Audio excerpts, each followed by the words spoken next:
معانا وهي تفخر واجواج قدامه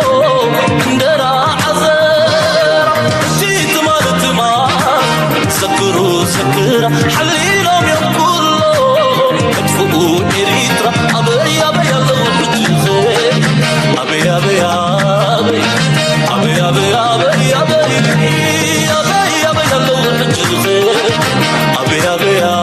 أبي نبركو إنو حسابهم بدي الساعات معالتات ستمن قلايو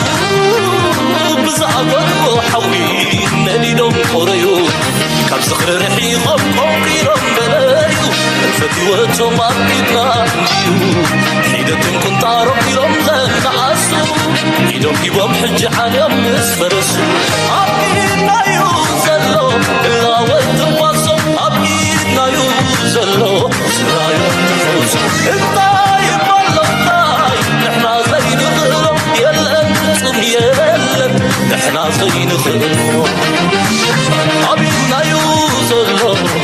ودي يوصلتا بريوز سعر كواج واج ويهويتا يبلالو مري سكتر عقلي قريب يوقوه أبقيتنا يوزلو إلا وتبصم أبقيتنا يوزلو سرايو تفوز الطايب والله الطايب نحنا زين غلو يلا انتم يلا نحنا زين غلو أبقيتنا يوزلو وسنو مأكلو درت حيرك تزبلو كم تزدينا يوم ولا مساقلو أورينا مدر بايتاي صقر مالو نصنع حسبية عقلي تأميتنا حدا أطلال كرعاتنا أبيك يوزل أبيك بصلاة أبيك صحيح أبيك يوزل أبيك بصلاة أبيك صحيح سلام تخطات تنايس channel كم تكونوا تبوك تكونوا ناي وتر تمنيتنان بحقنانيو لومون كم وترو أقدا سنوانا ونتهستوتات إذن لكم تأبش يلنا لنا سمودة تمسانا كسونه بخبر نقدم لايك ناقبركم سبورت ناقبركم نابز مدبنا جوين قبرو كل جزية سرحكم فليتكم نحنا خيبلناكم تببرو خاص لزلهم يغني لنا نحنا لما نعاهم زمتن نعاهم زخون حبريتانا مركب زين آتوا قد قاد زين خعوتنا قريلا هذا جزية كل تنقعته كل دليتاتكم زمالي كنا بلاي نغلينا جن at least we try تو حدا نفتني ناخذ لكم دلينا لومي بزح سنسيتيف حبريتاتنا هنري بقوندو جنا كبابينا زقاتم زلو بستفل عليه من قدون تري ووتر يوم قد زيادة عمق زبال حبريتاكنا بكمينا سلازم سانا سنحو نحنا لما ساهم كنسألنا مجمر ياجن بزوم عبيت زيناتات كنجمرينا مغنياتو بتزعبي يسأل كابوم سلان وصلوا زلنا عبيت هاجرات أب زخون يكون عبس الوايز اللي نبعلم عن متى اللي وجن رأيه. Volodymyr Zelensky says his country is nearly out of Western-made defensive missiles, a shortage with deadly consequences.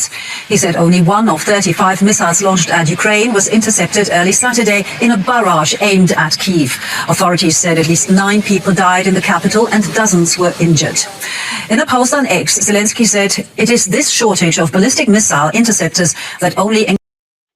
كم تري وزلهم انتاي زبل زلو زيلنسكي بقى دحرديت حجزنا خينكم ازو كينات زي عين خلوني نايبلالو انتاي سلا زغاطميكم زبل زلو نتاسالي كملالكم بخلت تقص كنريو سلا زلنا.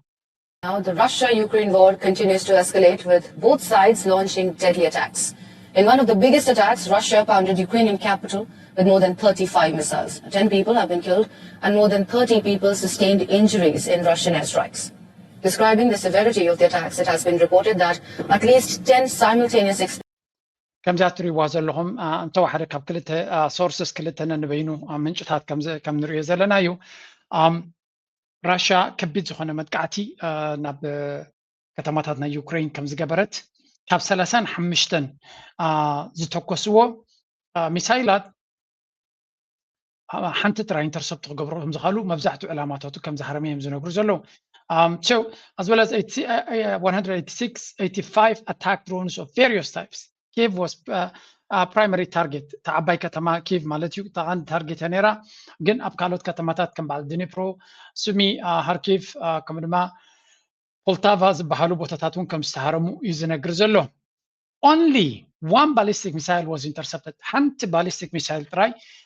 كن كلاخل كيلنا يبلالو كابتن ballistic missiles بحرا زنبرا سران شو عتني أنت تقوي سنيرن حنت تراي كابن كن كلاخل كيلنا سلزي أبز تحت درجة ناس وارد أجمع بفلايتي interceptors patriot missiles بحال كوينو توري في النسين تعبيت ميسايلات كلاخلو زغل أغلى لا يهبوهم كم زي لو زقول له مزاربو زلنا معربا ميديا نا جرمن دوتش فيلك عند دقافنا يوكرينيو ميديا سلازي ني يوكرين زنقف نجار كقبري كل نيم ساب نجارات كابوتستر وزاي مسكدن تدي كوينو سلازي خمسري وزلهم زلنسك بعل بوسس قبريهم لما صحيفهم زلوا نتهم مشاركتون أوروبا يخونون أمريكا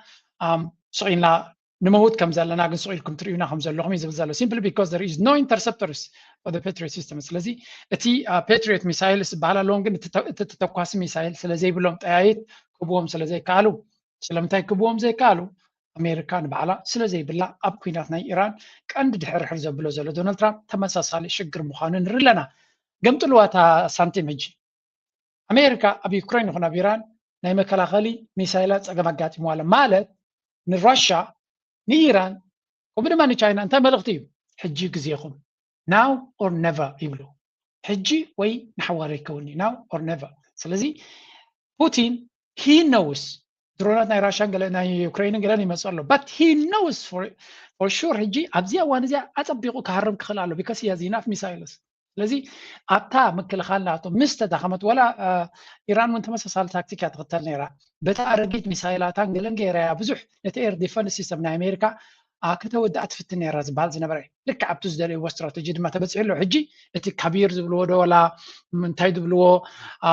ميسايلات ناتهم تحيا لا زبال ميسايلات بتدقاقامي وول ستريت جورنال كمان حدا صبغ فيديو سرح نيرو كسع كندي ادفانسد ميسايل كم زغونه زعجي ابعال جوردان زتكسو وزلو بعلاتهم يقلصوا له مالتي زي نريو زلنا كونتات كله ماستر بلان زلو صوتاينا نري زلنا ايرانن راشان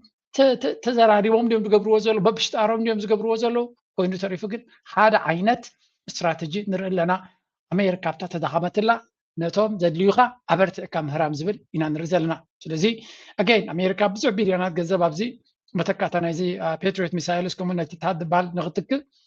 أما 8 مليونات بليونات جذب إن بس جبريلا ويجالا إذا قد عمتات كوسدي بوحدة حاجة خلطة عمت كرليتي فابريكاتات هنيسكا نتك capacity 100 نعمت 100 قلب بيلهم زفريزر لو ناب كل التشيع وين بشكل يبوت خينا فابريكا كتانس على كاك زي اللي كان زي لذي قبل من الصباح كنت جورو دخلنا غير يكون إيران دما كم دما راشا مز جزء لو كنتات مزميسكا عبت أولا زيادة دفيت كتفتر كتكلا لكايو تكونتات غير الكاتوينو لذي بكل مداي كم زنريز زلنايو راشا كمون نزي حقوا في زيت تقييمان تايت قبرنا الله زبل زربا نسمع لنا مسيلكم نزي ريبورت زي سمعوا تاكندت نقرا تبلاشهم دول لما مبرهي باكا carried out what appears to be its first strike on a US-owned defense company operating inside Ukraine. A ballistic missile destroyed a drone manufacturing facility in Kyiv that belongs to Terminal Autonomy, a company registered in the US state of Delaware. While the factory was located in Ukraine, the company راشا انت جرا جغا كبيز خنا متقعتا بيوكرين كيف تقبر سلازلا حنت كامبان امريكا اصوار تفري سبيشال درونات سبيشالايز زخنت اوشت يوكرين زنبر مدبرناتا واللي عقريفاتو لايز بحال زلو نايمتاي انا درون فاكتوري نيرو أقداش درون تكنولوجي تسرع زنبرتها برقص تدرون نحرشاتات ناي يوكرين لا يكون تسرع زلا نتعودو كيناس اللي تسرع زلا عند علامانها ناي راشا متقعتات مزحت جزء حزب يوكرين مهرام ويبون حزب يوكرين مقتاله يكون علامه ما يكون نسو that's why ما ناي ملو لا يتكرب بحديرهم وحدا سبات قتيلهم زبلو توحد سبون قتل يدليونهم سلمتاي علامه ناي نسألايخا أبتي نتوكينات كقصة لولا بزي كل درجاتها يخاف تورد ذلك كمبر حزب مقتال مالت تهجر أنصار كم تلعالي يزجبرك كم زجبره أبنت دونالد ترامب زجبر زول عندار كينات تجبر له حزب إيران أقول ما قسم دوكم زبلو نعبخ جبرو دس بيمز نبر أقول ما قسم دوكم زبلو جبر ما له سلمتاي يونيفرسيتاتهم تحرم تلقى فابريكاتاتهم تحرم تلقى ناي سرح بوتاتهم ناي ممنجوت ساعات ناتهم تحرم تلقى نسخة ንመንግስቲ ይኮን ካጸላይ ንህዝቢ ካጸላይ ነቲ ሃገር ካጸላይ ነቲ ምዕባለ ካጸላይ ስለዚ ሓይል እንተደልወካ እንታይ ዝብሎ ቶም ህዝቢ ነቲ ሰይጣን ይትብሎ ዘለኻ ወታደራዊ ክንፍና ኢራን ንዑ ድፍዓቱ ሃሪምካ ኣፍሪካ ሰዓሮ እንታይ ገበረ ሆስፒታል እንታይ ገበረ ቢንቶ ንዑ ክትገብር ስለዘይትኽእል ግን ነቲ ህዝቢ ዝጥቀመሉ ቴክኖሎጂ ትሃርም ኣለኻ ስለዚ ቁኑዕ ዝኾነ ዕላማ ስለዘይብልካ ሓሶትካ ኣብ ባይታ ንሪኦ ኣለና ይብሎ ብግምጣሉ ራሽያ ዝበሃል ብዝከኣለ መንገዲ ነቲ ኢንዳስትሪያል ቤዝ ነቲ ናይ ኣፅዋር ቤዛት መኻዚኖታት ካልእ ንወታደራዊ ዓቕሚ ኣፍኮርስ ናይ ፓወር ፕላንት ይሃርምዮም ናይ መመንጨዊ ኣውፅዓት ኣብ ዩክሬን እውን ይሃርምዮም ኣካል ናይቲ ነቲ ንኣብነት ፓወር ፕላንት እንድሕራርዩምካ ምናልባት እቲ ዘለንስኪን እቲ ናቱ ወታደራዊ ዓቕሚን ነተን ፋብሪካታት ናቱ ክቀያይር ክግደድ ይኽእል ኸውን ደው ክብል ይኽእል ኸውን ዝብል ርኢቶ ኣለዎ ሕጂ እቲ ኩናት ብክልተ መንገዲ ክትሪኦ ክትከላ ኣለካ ክልቲኡ ናይ ራሽያ ምስ ዩክሬን ኢራን ምስ ኣሜሪካ ክትሪኦ ከለካ ፍልልይ ኣለዎ እዩ ዩክሬን ወላ እኳ ዩክሬን ከም ሃገር ይዋጋኣሉ እንተበልና ኣሜሪካ ጥራይሲ ልዕሊ 300 ቢልዮን ሂብና ኣለና ገንዘብ ይብል ዶናልድ ትራምፕ ባዕሉ ከም ዝብሎ ዘሎ ማለት እዩ ኤሮፓ ልዕሊ 150 ቢልዮን ከም ዝሃበ እዩ ዝንገር ዘሎ እዚ ገንዘብ እዚ ፈፂምካ ኣብ ኖርማል ግዜ ክትግምቶ ትኽእል ገንዘብ ኣይኮነን እዚ ስለዚ ዩክሬን ዋግኦሉ ንራሽያ ኢልካ ክትዛረብ ቁሩብ ክብድ በለ እዩ ክንዲዚ ገንዘብ እንድሕር ዝወሃብ ኣሎ ኮይኑ ኣፅዋራን ቴክኖሎጂን ብምሉ ስለዋ ሓበሬታት እቲ ታርጌቲንግ ኩሉ ብኣሜሪካን ብኔቶን ዝግበር ዘሎ እንድሕር ኮይኑ ዩክሬን እያ ትዋግኦ ዘላ ንራሽያ ኢልካ ክትዛረብ እውን ድፍረት ኮይኑ ይስማዓና ብግምጣሉ ኣብቲ ናይ ኢራን ክትሪኦ ከለካ ኢራን በይና እያ ዘላ ምናልባት ቻይና ንእሽተይ ትሕግዛ ኣላ ናይ ቴክኖሎጂ ወይ እውን ራሽያ ናይ ታርጌቲንግ ቴክኖሎጂ ትበኣላ ክትብል ትኽእል ኢኻ ብዓብዩ ግን እቲ ኩናት ትሪእዎ ዘለኹም ከቢድ ዝኾነ ናይ ቁጠባ ናይ ካልእ ነገራት ተወሲኽዎ ኢራን በይና ትገብሮ ዘላ እያ ስለዚ ኣብ ክልቲኡ ኣሜሪካ ከምቲ ዝድለ ይሰልጦም ከምዘየለን ዩክሬን ድማ መን ክሕግዘና ይኽእል ኣብዚ ጉዳይ እዚ እንታይ ሓገዝ ክግበረልና ይኽእል እንተዘየለ በዚ ዘለናዮ መንገዲ ክንቅፅል ኣይንኽእልን ኢና እናበሉ እዮም ዘእውዩ ዘለዉ እቲ ኩናት ድማ ኣብ ክልቲኡ ገፃት እናኸበደ ይኸይድ ከም ዘሎ እዮም ዝነግሩና ኣጋይን እዚ ንሪኦ ዘለና ኩነታት ንኣሜሪካ ብዙሕ መንገድታት ናታ ክትቅይር ዘገድዳ ኩነታት ይድፍጠር ዘሎ እዮም ድብሉ I'm not sure ኣሜሪካ በዚታት ተገዲዳ ናይ 200 ዓመት ታሪክ ዘለዎም ናይ ኩናት ክቕይርዎ ይኽእሉ እዮም ክንብል ኣይንኽእል ኢና ግዜ ክወስድዮም ሸቂጦም ሸቃቂጦም ኣሽኪኦም ኣሸኻኺኦም ናብታ ዝፈልጥዎ ኩናት እዮም ክምለሱ ኦኬ እዚ ናይ ዩክሬን ራሽያን እዩ ብቕፅል ዘሎ ስለ ዝኾነ ምናልባት ምስ ካልእ ከነተሓዞ ክንፍትን ኢና እቲ ቀንዲ ዓለም ምሉእ ስሒቡ ዘሎ ግን ጉዳይ ናይ ዩክሬን ጉዳይ ናይ ኢራን እዩ A massive attack against Iran last night. The commander-in-chief says the change comes amid progress with the regime. Rebecca Castor is live in Washington with the details. Good morning, Rebecca.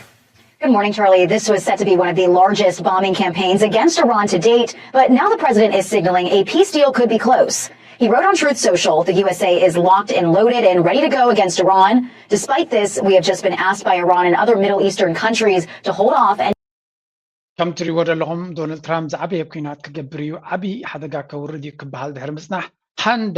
ሃንደበታዊ ምዝላቕ ብምግባር ሓደ ዲል ክብፃሕ ከም ዝኽእል እዩ ዝንገር ዘሎ ወይ ከምኡ ዝብል ዘረባ ኣውፂኦም ነይሮም ቀረባ ዝወፁ ዘሎ ሓበሬታ ግን ፀኒሕልና ግዜ ክንበኩም ኢና ዝተረጋገፀ ክሳብ ዝኸውን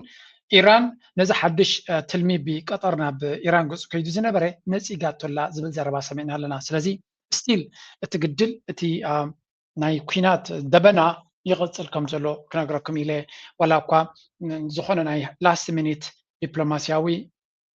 ምርድዳእ ተበፂሑ ከም ዘሎ ከምስል ተፈተነ ዶናልድ ትራምፕ ነቲ ክብ ዝበሃል ዘሎ ኩነታት ዳርጋ ተቐባልነት ብኢራን ረኺቡ ከምዘየለ እዮም ዝነግሩ ዘለዉ እስከ ብወገን ኢራን እንታይ ኣጋጢሙ ክንርኢና መጀመርያ እዚ ነቲ ዶናልድ ትራምፕ ክገብሮ ሓሲቡ ዝነበረ ንኸይፍፀም ዝለመኑ ገለ ካባቶም ናይ በዚ ኣክሲዮስ ዝበሃል ዝወፀ ማለት እዩ MBS ናይ ስዑድያ ምዃኑ concerns over Trump's plan for massive Iran strikes ነቲ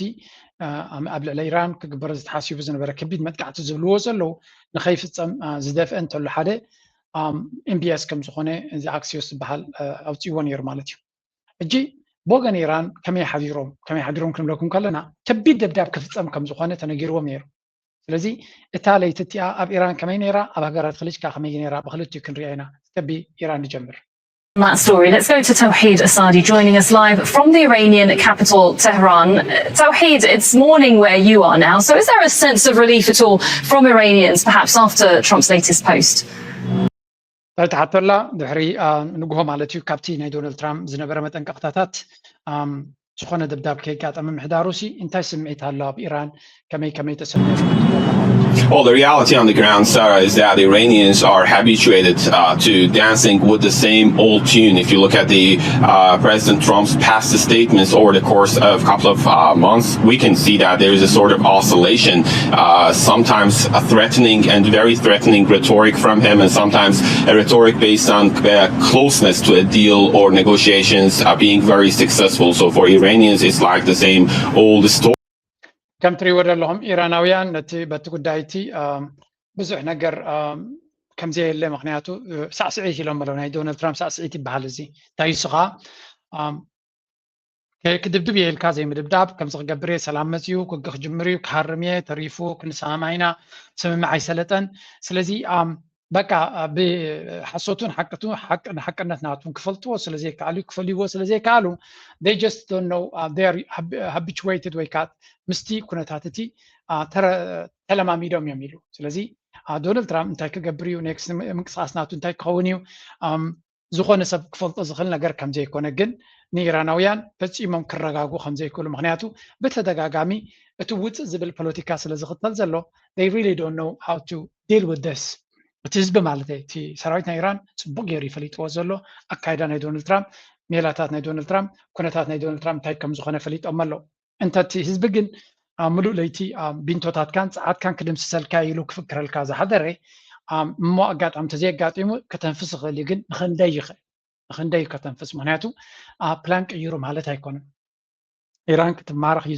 ዝሕተት ዘሎ ንኢራን ኢዳ ክትብ እዩ ዝሓትት ዘሎ ዶናልድ ትራምፕ ሕጂ እውን ድሕሪ እዚ ኩሉ ካፒቹሌት ክትገብር ሓታ ከም ዘሎ እዩ ዝንገር ስምዖ ብዚ that the United States holds, and I'm quoting him directly, he said the United States holds all the cards and warned that US forces will continue to target Iranian infrastructure if Iran does not capitulate and reopen the Strait of Hormuz. Iran has said that is not happening. But how does Iran see these latest threats from the US president? Well, the fact that the United States bombed Iraq has angered the Iraqi people a great deal. And he is turning Iraq against the United States. They've already turned Yemen against Saudi Arabia by bombing Yemenis civilian infrastructure. And apparently that was carried out with the encouragement of the United States by the Saudis. So the United States is not doing itself any favors by mobilizing the public opinion in two very important countries in this region against itself, meaning Iraq and Yemen. And then, of course, the American government. እንታይ እዮም ዝብልዎ ዘለዉ ዶናልድ ትራምፕ ኩሉ ካርታት ኣብ ኢዱ ከም ዘለዎን ኢራን ድማ ብዙሕ ኣማራፂ የብላን ኢዳ ክትህብ ኣለዋ ኣብቲ ናተይ ኣጀንዳ ክትርዕማ ኣለዋ እዩ ዝብለኩም ዘሎ ከመይ እቲ ጉዳይ ይብልዎ ኣለዎስ ዶናልድ ትራምፕ እንታይ ዘይበለ ትሕቶ ግን ኣብዘን ዝሓለፋ 3 መዓልታት ብውሕዱ ስዑድያን ዶናልድ ትራምፕን ብሓደ ኮይኖም ኣብ ኢራቅ ከቢድ ደብዳብ ኣካይዶም ነይሮም ኣብ ልዕሊቶም ምልሻ ደገፍቲ ናይ ኢራን ዝበሃሉ ስዑድያ ድማ ሃሪሞም ኢላ ትኸሶም ከቢድ ደብዳብ ከይሮም ሓያለ ሰብ ቀቲሎም ነይሮም ድሮ እቲ ህዝቢ ድማ ዓብ ቁጥዕ ኣብ ልዕሊ ኣሜሪካ ከም ዝፈጥር ገይሮም ኣለዉ ልክዕ ከምቲ ኣብ የመን ዝገብርዎ ዘለዉ ተደጋጋሚ ህዝቢ ድማ መመሊሱ ኣንፃር ኣሜሪካ ከምዚ ትንስእ ዝገብርዎ ዘለዉ ኣብ ኢራን ተመሳሳሊ እቲ ዝግበር ዘሎ መጥቃዕታት ሲቪል ህዝቢ ይቐትል ስለ ዘሎ ተተቕርፂ እኑ ስለ ዘሎ እቲ ህዝቢ ኣንፃርካ ንኽትንስእ ይገብሩ ኣለዉ ስለዚ ዶናልድ ትራምፕ ዝበለ እንተበለ ዝገበረ እንተገበረ ኣብ መወዳእታ እቲ ስጉምትታት ዝወስዶ ዘሎ ነቶም ፀላእቱ ዘንበርክኽ ዘይኮነ ነቲ ህዝቢ ናይተን ሃገራት ኣንፃሩ ከም ዝትንስኡ ይገብሮም ኣሎ ብኡ መንፅር ድማ ኩናት ንዕኡ እናኸበደ ክኸይድ ኢሉ ምክንያቱ ዝዓበየ ዓወት ወይ ውድቀት ናይ ኩናት ህዝቢ ክዓስሎ ተኽኢሉ እዩ ብፍላይ ኩናት ህዝቢ ነቲ ዝዋጋ ዘሎ ንኣብነት ንሰራዊት ናይቲ ሃገር ህዝቢ ዝሕግዞ ድሕሪ ኮይኑ ናይ ምዕዋት ቻንስ ኣለዎ ህዝቢ ጠቕላላ ኣንፃሩ ሰራሕቲ ኮይኑ ድማ ዝገበርካ እንተገበርካ ከቢድ እዩ ኣሚን ህያው ኣብነት ናትና ኮለል ከይበልና ጎረቤትና ኣለና ብልፅግና ዋሕዲ ወታደራት ኮ የብሉን ዋሕዲ ናይ ወታደራት ፀገም ዘለዎ ኣይኮነ ብልፅግና ኢትዮጵያ ኩሉ ግዜ ዋሕዲ ናይ ወታደራት የብላ ተዳይ ፀገማ ህዝቢ ኣይድግፎምን እዩ ህዝቢ ኣብ ጎኖም ስለ ዘይኮነ ኣብ ዝኸድዎ ዕንቅፋት እዩ ዝኾነ ኣብ ዝኸድዎ እቲ ወታደር ድማ ንዝዋጋሉ ዕላማ ንኢትዮጵያ ከም ዘይኮነ ይርድኡ እዩ ኩሉ ግዜ ንፅር እዩ ኢትዮጵያ ንኣብነት ናብ ኤርትራ ከይዱ ክወርር ከሎ ባሕሪ ከነምልስና ብላብላ ክብል ከሎ ንሓደ ካብ ደቡብ ናይ ኢትዮጵያ ዝወሰድካያ ድኻ ወዲ ድኻ ባሕሪ ዶ ገለ እንታይ ይምልከተኖ እንታይ ትርጉም እዩ ክበወስካሕስ ንገሩኒ ሓደ ጽቡቕ ደሞዝ ሂብካ ጽቡቕ ተብልዖ ተለኻ ነታ ደሞዙ ነታ ስርሑ ክዋጋኣልካ ኽእል የብሉን ከምኡ ህይወቱ ኩሉ ሓደጋ እያ ስለዚ ኣብ ሰሜን ከይዱ ወይ እውን ኣብ ትግራይ ከይዱ ሕጂ ድማ ኣብ ኣምሓራ ከይዱ ነቶም ደቂ ዓዲ ሓረስቶትን ደቂ ሓረስቶትን ደቂ ጓሶትን ካብ ግራቶም ወፊሮም ዝዋግኡኻ ዘለዉ ስዒርካ እንታይ ካ ከተምፅኣለን ኢትዮጵያ ወላ ሓንቲ ትርጉም የብሉን ስለዚ እቲ ወተሃደር ነቲ ዕላማ ናይቲ ሃገር ክሳብ ዘይኣመነሉ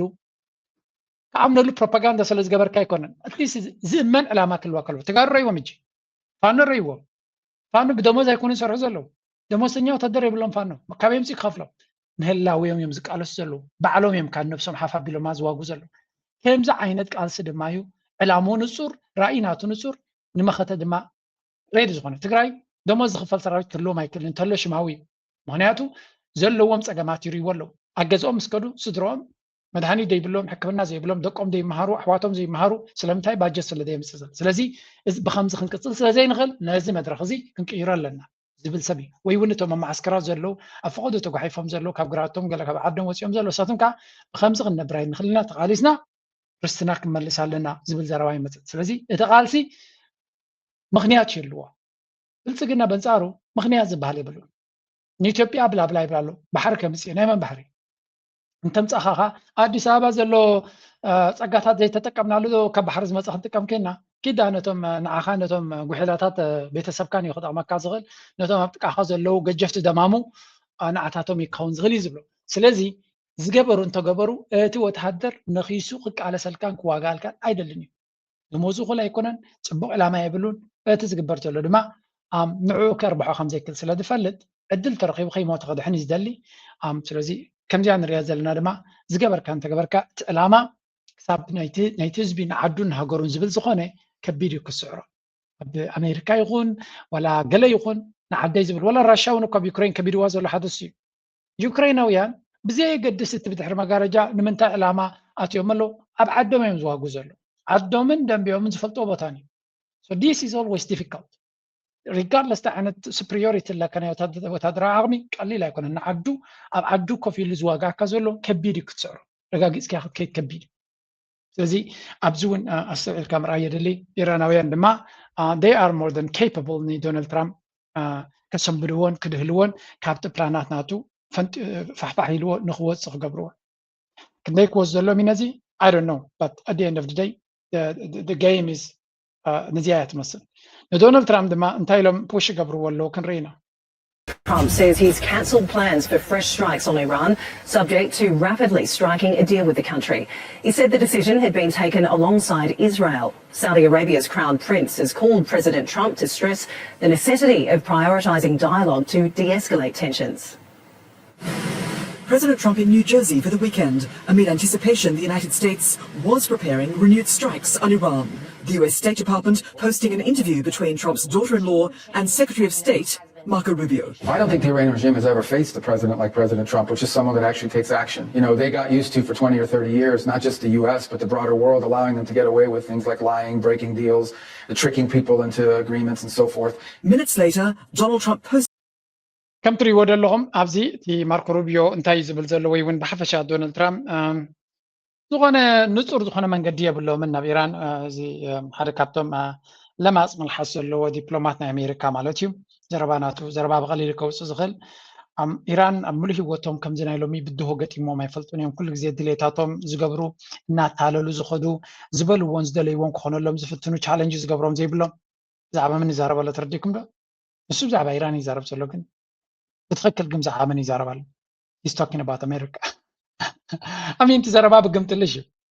مغنياتو أمريكا دليتا نجورت عند راتاتنا عالم كم دليتا نعتيز بسعتنا ولا تخيزنا ورد أمين بريزنت سياس نوي عمتات تزارب الليزي so نما جمريا جزء دليتا تعب زي تروح بلد الرجال بس يحل أمريكا but they know كم يجرب نتزاربا يقمت الوتري والله أمريكا كل جزء تدليون زي تدليون يتركب ميرا تدري خبطة دما عمد بقدام بقلنجرة دكت كاتت تسقبك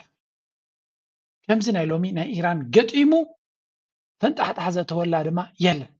فلذي جي أمريكا كل تريكس ناتهم كله زلو بالعيد كاملو كل دما كم تزدل زغنا فايدة يمسألهم يلا فلذي كم زان رياضة لنا ማርኮ ሩቢዮ ኣብ ካልእ ብዛዕባ ቻይና እውን ዝበሎ ኣሎ ከሪአኩም እየ ብኩሉ መንገዲ ይሰልጦን ከም ዘየለን እዩ ዝንገር ዘሎ ኣባ ከሎ ካብዚ ናይ ሰብ ከይወፃና ብዛዕባ ቻይና ብዛ ኢንተርቪው ምስ ናይ ዶናልድ ትራምፕ እንታይ ኢና ክንብላ ሓማኣይ ነዚያ ትሓቶ ዘላ ኣብዚያ ስምዕዎ እስከ for many years about the threat from China. President Xi, of course, is going to come visit here in Washington, D.C. in September. You've had to sit across the table, though, from China's foreign minister. You've had to, negotiate and talk on America's behalf. How have you found in this role negotiating with Beijing? On the one hand, all the things that China wants to become the most powerful country in the world, and they want to do so at our expense. Obviously, we are Americans. We're not going to allow that to happen. At the same time, they are the two most powerful economies in the world, probably the two most powerful militaries in the world, although ours is further along than theirs, but nonetheless. And I think it's important for two. እንታይ ዝብል ዘሎ ምስ ናይ ቻይና ሚኒስትር ጉዳያት ወፃኢ ኣብዚ ናይ ሴኩሪቲ ኮንፈረንስ ነበረ ተራኺብካ ነርካ ኣብዚ ናይ ኣዝያን ዝበሃል ዋዕላ ተራኺብካ ነርካ ትብሎላ እንታ ከመይ ነይሩ ቀንዲ ፀላኢ ናይ ቻይና ነይሩ ንቻይና ክነውድቕ ኣለና ምሉእ ሂወቱ ከምኡ ዝበለ ነይሩ ካብቶም ኒዮካንስ እዩ እጂ ግን ክልቴና ቻይና ንሕናን ክልቴና መወዳድርቲና ቻይና ድማ the most powerful hagar ክትከውን እያ ትደሊ ግን ብዋጋ ናትና ክትገብሮ እያ ትደሊ ኢሉ ኣጋይ ገምጥልዋ ታዘረባ ኣሜሪካ ብዋጋ ናይ ኩሉ ዓለም ዝሓየለት ሃገር ክትከውን ትደሊ ሃገር እያ ቻይና ኣይኮነትን ኢንፋክት ነዛ ዘረባ እዚያ ናይ ኢራን ፎሬን ሚኒስተር ሪያክት ገይርላ ይብሉ ነይሮም እንታይ ኢሉ ወስከ ቻይና ዝሓየለት ሃገር ክትከውን ትደሊ ኣይኮነን ዘላ ኢሉ እያ ኢልዎ ቻይና ዝሓየለት ሃገር እያ ክትከውን ትደሊ ሃገር ዘይኮነስ ኮይና ዘላ ብኸመይ ኮይና ሃገር ከይወረረት ሃገር ቦምብ ከይደርበየት ንሓደ ከይፈንጀረት ነቲ ሓደ ከይመንጠለት ነቲ ሓደ ከይጨፍጨፈት ሱፐር ፓወር ኮይና ኣላ ብግምጣሉ ንስኻትኩም ዘይናትኩም ትደልዩ ኣብዘይ ጉዳይኩም ተኣትዉ ኣብዘይ ሃገርኩም ኣብዘይ ልውላዊ ቦታ መፂኹም ሽግርን መከራን ተምፅኡ ዘለዎም ስኮይኖም ስለዚ ቻይና ኦልሬዲ ሱፐር ፓወር እያ ናይ ዓለም መራሒት እያ ንስኻትኩም ኣይኮንኩምን ምናልባት ዓለም ቀደምኩም እትሪእኩም ነይራ ወታደራዊ ሱፐር ፓወር ከምዘይኮንኩም ኢራን ኣገያትልኩም ኣላ ኢሉ ወላ ሓንቲ ክትገብሩ ይከኣልኩም ናብዚ ከባቢ ግን ብተደጋጋሚ ኢራናውያን ነዚ ናይ ኣሜሪካ ኣዘራርባን ኣካይዳን ብጣዕሚ እዮም ቻለንጅ ዝገብርዎ ዘሎ ብተግባር እጂ እዚ ድማ ይዋሓጠሎም የለን ኣታቶም ባይ ዘ ወይ ቻይናን ኢራንን ወላ ራሻ ኩላቶም ንኣሜሪካ ምውራድ ከም ፀወታን እንዲ ተታሒዙ ዘሎ ደንቀነ ሓንቲ ድራማ ዘጋጠመት ዓለም ከኣሜሪካ ዝመፀት እዚያ እውን ሓንቲ ነገር ከሪአኩም እየ where is that give me a second China's foreign minister. You've had to, negotiate and talk on America's behalf. Okay. Yeah, sorry, give me a second. What happened okay, give me a second. كم حر سرح نقرات مبزح حدا جزء زكاة من الناس كماتين أنا رأيكم دلنا.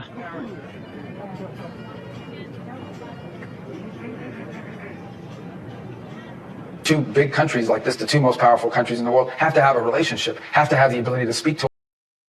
Okay.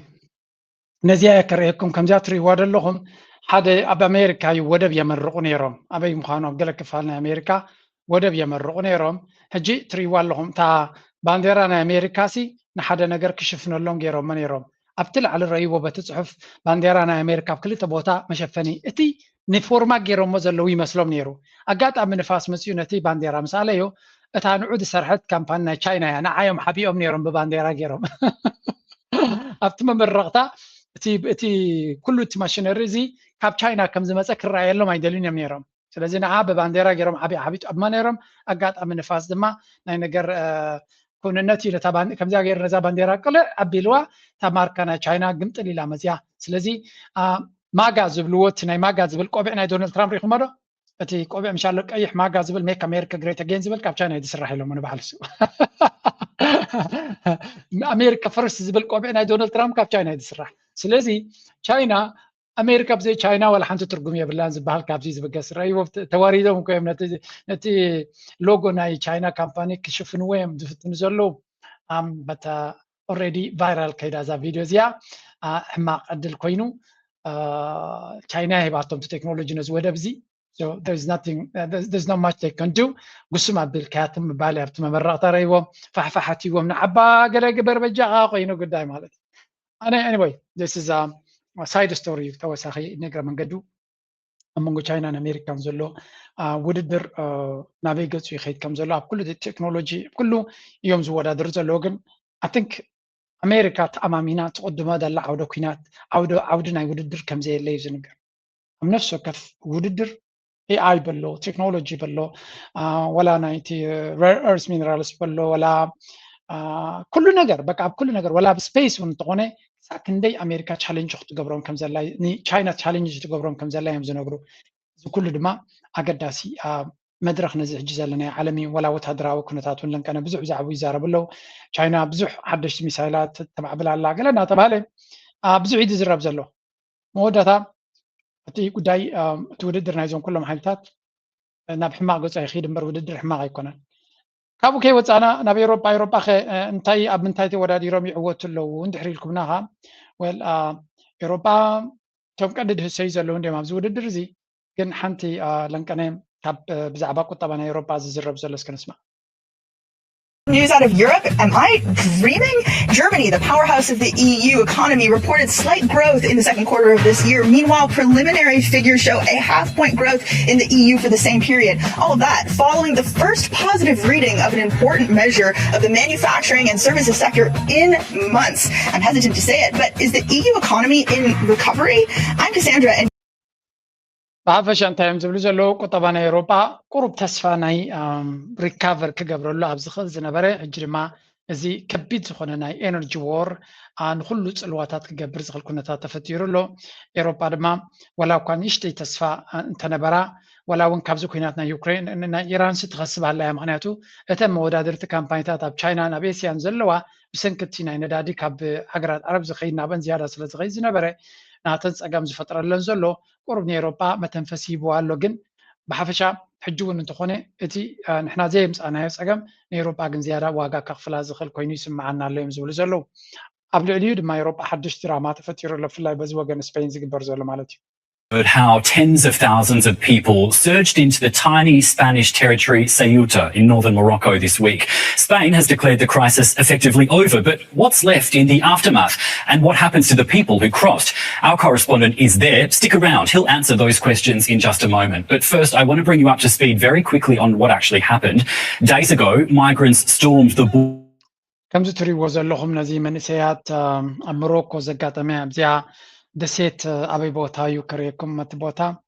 دسيت ناي إسبانيا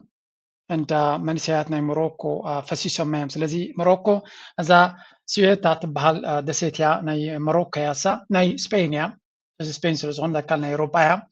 أبز بوتا زي ببزحي من سيات زوم من سيات أبز فسو زلو تريوم زلوهم بمخاين بوليس ناي مروكو بمخاين يمصوهم كم زنبرون منجس موروكو زفلتو سرح كم زنبرن اتسرح دما صحات اجي كم زلو زلو نا اسرائيل ايد كم زنبرو معناتو سبين اب غدانا فلسطين اب غدانا غزا زعبيت الوقت قبر زلا ابالنا اوروبا حبرت هاجر سلو زخونه قبل ليد مان دونالد ترامب دما كيناتنا ايران زي حجزتو انصار دو زبلتيا سلازي بزي منقدي امريكان اسرائيل تشاريخم نزا موروكو تبال مجمر ان موروكو زحقستا يجرم نتبعراف سهرا زبال بوتا ني موروكو ناتيا سلت بلدنا برد دونالد ترامب افلتو معرف سهرا ناي موروكو يلو افلتو يبلو مالو سلازي موروكو زلون فقرن بيني زي موروكو دما اكلنا اسرائيل كوينا بتابرام اكورد اسرائيل يكون بزو نجر زقبر زلي سلازي اذا جيمز يا سبين اكسبوز نمغبار استقبلت يعني رايم زبلو بزي من قد دما اشحات من سيات كسب 9 شح دبلو لو قليم دخونتو من سيات تحرسو سنه غزي مغبيه لما يله كدنا عطون تملسي لهم زقات ما كنت هدما ابزي قال كابتن انترفيوز قبروه small city that are still on the streets sleeping on the beach as you can see behind me and complaining that they haven't had food or water for days so they crossed have now returned nothing just drink the water and nada food nada I want just food and كم تريوم زلهم أوروبا نكأتو مروكو زبحال صبو هاجريو سلام زلو هاجريو دحان زغونو طبعا زلو زبحال يا أفريقيا but everybody wants to come to Europe they're trying to يكونوا Europe أحمد صدلي every African مروكو كاتن زحشة طبعا زلو زبحال هاجراتنا أفريقيا بتاع كونتيننت أفريقيا زلها تديهم لهم أوروبا مس أوروبا أبي نقد زلهم يوم دحان زغونو توريزم إنجلين زلهم يوم طبعا تمسك كابنا أفريقيا بتزحش زلي but every young أبو زلو every كابنا زبز عمل سي ني أوروبا عدل ترغيبه ريسكو سيدك خيدي زفت and this is the problem of Africa ዘሎ ሕማም ናብ ኤውሮጳ ምባል ናይ ኤርትራ ፀገም ጥራይ ኣይኮነን of course እቲ ነዚ ኩነታት እዚ ከምኡ ኢልካ ተቐቢልካ ክትከይድ ትኽእል ነገር ኣይኮነን የግዳስ ከም ትሪእዎ ዘለኹም እዞም መንእሰያት ንክመልስዎም ኩልኩም ተመለሱ ኢሎሞም ጠቕላላ ተመለሱ ኢሎሞም ክምለሱ ከለዉ ከርእየኩም እየ ኣብዚ ወረቐት የለ ወላ ጀነፍሪት የለን ኪዱ ቦርሳኹም ጠሪፍኩም ተመለሱ ኢሎሞም ንህልኩም ኣሽሓት ተመሊሶም ኣለዉ በታ ዝመፅዋ በታ ፅርግያ ፖሊስ ከቢቦም ክሳብ 81 ሰብ ተቐቲሎም ኣለዉ ኣብ ኤውሮጳ ድማ ሓደ ዓብይ ድራማ ተፈጢሩ ኣሎ ከምዛ ትሪእዎ ዘለኹም ከባኺቦም መግቢ የለ ማይ የለ 3 መዓልቲ 4 መዓልቲ ምስ ገበሩ በዓላቶም ገሊኦም ተመሊሶም እቶም ተረፉ ድማ እናተለመኑ እናተደፍኡን ይምለስኹም ዘለዉ እዩ ዝንገር and this is እዛ ጉዳይ እዚኣ ሓንቲ ዓባይ ናይ ኢሚግሬሽን ኣጀንዳ ክትከውን ምዃና ፍሉጥ እዩ ኩሎም የማናይኩም ፖለቲከኛታት ከም ድሌቶም እዮም ዘሸራሽርዋ ዘለዉ so again ከምዚ ዓይነት ምክንያት ተጠቂሞም ነቲ ስደተኛ ንምክልባት ማራ እዩ ዝጠቕሞም እዚ ብሓፈሻ ስደተኛ ብሕጂ ክቕበሉ ሸውሃት የብሎም መንእሰያት እዮም እዚኦም ኣይድልዮም እቲ ኤውሮጳ ዝበሃል ፀረ ስደተኛ ይኮይኑ ዘሎ በቲ ኣሜሪካ ድማ ክወራ ዘየሎም እዩ ዝውዕል ዘሎ ስለዚ ስደት ምናልባት ኣብ ኣፍሪቃ ክስደት ትኽእል ትኸው ስደት ግን ሰዓቱን ግዜኡን ኣብቅዕ እዩ ኢማጅን ኣነ ክመፅእ ከለኹ ወይ ኣብ ናተይ ዕድመ ዝመፃኹም ከመይ ነይሩ ከቢድ እዩ ነይሩ ብባሕርን ገለን ጌርና መፂና ምስ መፃኻ ግን ፅቡቅ እዩ ነይሩ ኣብ ጥልያን ወረቐት ይቡኻ ድሕሪ ግዜ ወሲድካ 3 ወር 2 ወር ወረቐት ይቡኻ እቲ ወረቐት ናቶም ጉሒፍካ ናብ ካልእ ኤውሮጳ ይኽየል ኣብ ኤውሮጳ ዓዲ እንግሊዝ ዲኻ መሪዝካ ይግውን መሪዝካ ስዊዝ ዝኸዱ ከማ ውሕዳት እዮም ነይሩ ምክንያቱ ዓዲ እንግሊዝ ዝበለፀ ኖርዌይ ዝበለፀ ስዊድን ዝበለፀ ስለዝበሃል ኣብዚ ጥራይ ዝኸይድ ሰብ ኣብ ሆላንድ ዘሎ እቲ መጀመርያ 15 ዓመት ገይሩ ዘሎ ገለ ኣብቲ ግዜና ዝመፅእ ዝነበረ ንስዊድን ወይ ንኖርዌይ ክኸይድ ከሎ ዝሓዝዎ እዩ ሰብ ናብ ሆላንድ ኣይከይድን ነይሩ ኣነ ክመፅእ ከሎ ፈርዲኹም ካብ ፈረንሳ ንዓዲ እንግሊዝ ክትከይድ ክትብል መኪና ኣብ በጣሕ ኮይንካ ክትከይድ ክትብል እታ በጣሕ ተጠውያ ንሆላንድ ትወዘካ ሓደ ግዜ ካብ ሆላንድ ብፖሊስ ይሕዙካ ክመለስ እየ ትብሎም ይመለስ ካብ ቤልጅም ይመለስ እቶም ኣብኡ ኢዶም ዝህቡ ዝነበሩ ከይፈተው ዝሃብሎ ተታሒዞም ኣብኡ ገለ ፖሊስ ኢድኩም ሃብ ኢሎም ኣነ ዝፈልጦ ንዓይ ቀረባ ዓርከይ ማለት እዩ ኣብዚ ስዊዘርላንድ 2006 መፅኡ ክመፅእ ከሎ ኣብ ዓዲ እንግሊዝ 3 ዓመት 2 ዓመት ብፀሊም ይሰርሕ ነይሩ ወረቐት ኣይነበሮን ዓዲ እንግሊዝ ድማ 2 ግዜ ጠሪዞም መንጥልያ ፈዲኹም ካልኣይ ግዜ ምስ ጠረዝዎ ንጀርመን ከይዱ ዕረፍቲ ገይሩ ሽዑ ንሳልሳይ ግዜ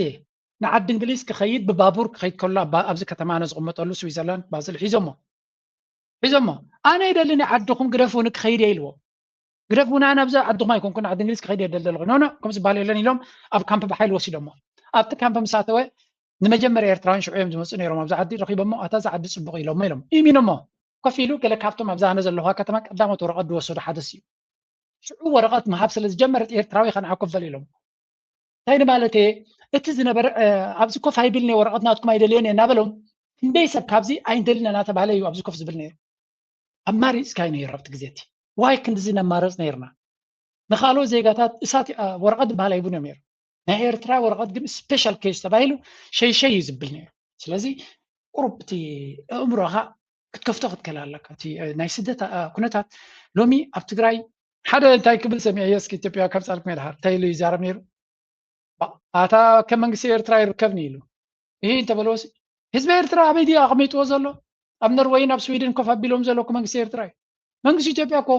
መዓሽግር ዘሎ መንእሰይ ዘለና ስደት ናትና ግን ስዑድያ ወይ ከዓ ኣብ ትሕቲ ሲኞራ ናይ የመን ይኮይኑ ዘሎ ኢልዎ ወላ ቀደም ከም ይብሉ ነይሮም እዮም መንግስቲ ሻዕብያሲ ንህዝቡ ኣሳዲደ ኢሉባ ኣብዚ ምዕቡል ሃገራት ኣስጊርዎም ይብሉ ነይሮም ኣነ ከም ጆክ እዩ ዝበሃል ነይሩ እዚ እንታይ ንኽብለኩም ኢለ ስደተኛ ኣይደልዩን እዮም ግን ማስተር ፕላን እንተሎ ኮይኑ ንኣብነት ከም ኤርትራ ንእሽተይ ሃገር ስለዝኾነ ህዝቢ ጓሕጓሕካ ክተውፅኦ ትኽእል ኢኻ ዝብል ካልኩሌሽን ኣሎ ህዝቢ ኤርትራ ኣብ ካልእ ዓለም ፅቡቕ ነገር ተገይርካሉ ነቲ ሃገሩ ገዲፍልካ ከይድ ይኽእል ግን ኣብ መወዳእታ ካሪኦም ኣይትሰርሕን ያሳው ኣይትውዳእን እቲ ስደት ኣይውዳእን እዩ ምስ ራእይዋ ኦኬ ናይ ኤርትራ ከይፀጠው ኣበሎ ተባሂሉ ናይ መወዳእታ ዘረባ ብዛዕባ ስደት ክዛረብ ከለኹ ናይ መወዳእታ ኤርትራ 2006 ኣነ ወፂአ ኢለኩም 2006 ብሕማቕ ነይራ ዋላ ሎሚ ብፖለቲካ ብቁጠባ ብኩሉ ረእይዎ ማስ 2006 ተኸፍእ ወላ ሎሚ 2009 ተኸፍእ ወላ ሎሚ ብፖለቲካ ተቐየረ የለን ካብ 2006 ክሳብ ሕጂ ብቁጠባ ናይ ኤርትራ ተዳኺሙ ሽዑ ይሓይሽ ነይሩ ገዳ 2009 ስለዝጀመረ ድሕሪ እቲ ሕሰብ መፅኡ ስለዚ ኤርትራ ዝያዳ ሎሚ ወረቐት ክወሃብ ዝግብኦ ብግዳ ሓቂ ተሪኻ ይግዳስ ከምኡ ዝበሃል የለን ስለዚ ነቶም ኩነታት ናይ ስደትን ካለን ከመይ ይሰርሕ ክርዳእኩም ዘሎ ኣብ ሱዳን ዘሎ ሩይ ዝኾነ ጀኖሳይድን ካለን ይፍጸም ኣሎ ናይ ሱዳናውያን ስፔሻል ኬዝ የለን ተደሉ ነይሩ ኤርትራውያን ሱዳናውያን ወረቐት መውሰድ ነይሮም ቀደም እኮ ኤርትራውያን ሶማላዊ የሎም እዮም ዝነብሩ ነይሮም ክትፈልጡ ዘለኩም ስለዚ ነገር ናይ ስደት ክሳዕ ክንደይ ድራማታት ከም ዘለዎ ንርኢ ኣለና ኣብ መወዳእታ ናብ ሃገራት ኸሊጅ ጌርና ጌርና ክንውዲ ኢና ሶሪ ሚት ገርያ ስለ ዘለኹ እዚኣ እስከስምዑለይ No ceasefire for at least 30 days and perhaps longer. No negotiating for at least 30 days and perhaps longer. We need to meet our objectives first on the battlefield. Financially, militarily, and every other way. The enemy is dragging out this campaign. It is watching the election calendar more closely than the rest of us. It is watching the gas prices. ከም ትሪእዎ ዘለኹም ባሻይ ሓደ ካብቶም ኩናት ጥራይ ዝደልዩ እዩ ስለዚ ምቁራፅ ተቑሳይ ትግበር ዶናልድ ትራምፕ ሃየ ንኸስ ኩናት እቶ ያላ ተባላዕ ያላ በሎም ጥራይ ዝብል ዘሎ ሃገራት ኸሊጅ ከዓ ብግምጣሉ ኣበይ ንኣቱ እንታይ ንገብር እዮም ዝብሉ ዘለዉ give me a second why is the sound not working here we all went to sleep last night wondering statements that they hear from Donald Trump. I want to ask you specifically about that. Look, here in the region, we all went to sleep last night wondering if America was going to escalate tensions with Iran, if Donald Trump was going to follow through on these threats to strike very hard at Iranian targets. We woke up this morning, we found out Donald Trump is saying he's holding off on this, in part because he says that Iran asked him to. What does all this do when it comes to this conflict? We've been down this road before, where Donald Trump has threatened escalation and then pulled back at the last second. Does that harm American credibility? sometimes ዝብሉ ዘለዉ ኣብዘን ሃገራት ኸሊጅ ትማል ለይቲ ሰብ ከይደቀሰ ይሓዲሩ ምክንያቱ ዶናልድ ትራምፕ ዝዓበየ መጥቃዕቲ ክገብር ከም ዝኽእል ገምጋም ተገይሩ ነይሩ መዓት ዘረባ ይዝረብ ነይሩ ሰብ ከይደቀሰ ሓዲሩ ዶናልድ ትራምፕ ግን ዚግዛግ ስርሑ ንግሆ ተንስዩ ለፍርቅ ለይቲ ዲባላ ገለ ትዊት ገይሩ ድማ ለሚኖም ንገዲፈ የለ ኢሉ እዚ ጉዳይ እዚ ክትኣምኖ ትኽእል ዶ ነዚ ኣሚንካ ከይትኽእል ዶ እዮም ዝብሉ ዘለዉ welcome to the new normal this is the new normal ኣብዚ ዞባና ኣብ ዞባ ማእከላይ ምብራቕ أنا دما نتزلو كنتات ناقلالهنا أباخاتكم كنو بلوك نفتنينا لايك مقبارك تحمقو سبورت قبار حجي نابكرنا أفريقيا let's go Tigray region notoriously difficult to get images, pictures, videos, and information out of. What's the latest you're hearing? So tensions have been brewing for months now between the TPLF and the Ethiopian government forces. And it seems like those tensions have reached a tipping point. What the TPLF has confirmed today on Saturday is that these clashes erupted and are ongoing. They started at 6 a.m. and they have involved 3 battalions from the Ethiopian government forces, drones and heavy artillery in the contested western Tigray region. The TPLF is going to hold እዚ ብዛዕባ እቲ ናይ ቀርኒ ኣፍሪቃ ዝግበር ዘሎ ናይ ትግራይ ኩናት እቲ ኢንተርናሽናል ሚድያ ንመጀመርያ ቆላሕታ ክቦ ጀሚሩ ከም ዘሎ ኢና ንርኢ ዘለና እቲ ኩናት ኤግዛክትሊ ብልፅግና ከምቲ ዝደለ መግለፂ ይሃበሉን ኣሎ ትግራይ ግን ኣብኡ ኣቐዲምካ ብምዝራብ ነቲ ናራቲቭ ሼፕ ክገብርዎ ይፍትኑ ኣለዉ ምክንያቱ ኣገባብ ናይቲ ኩናት ኣጀማምራ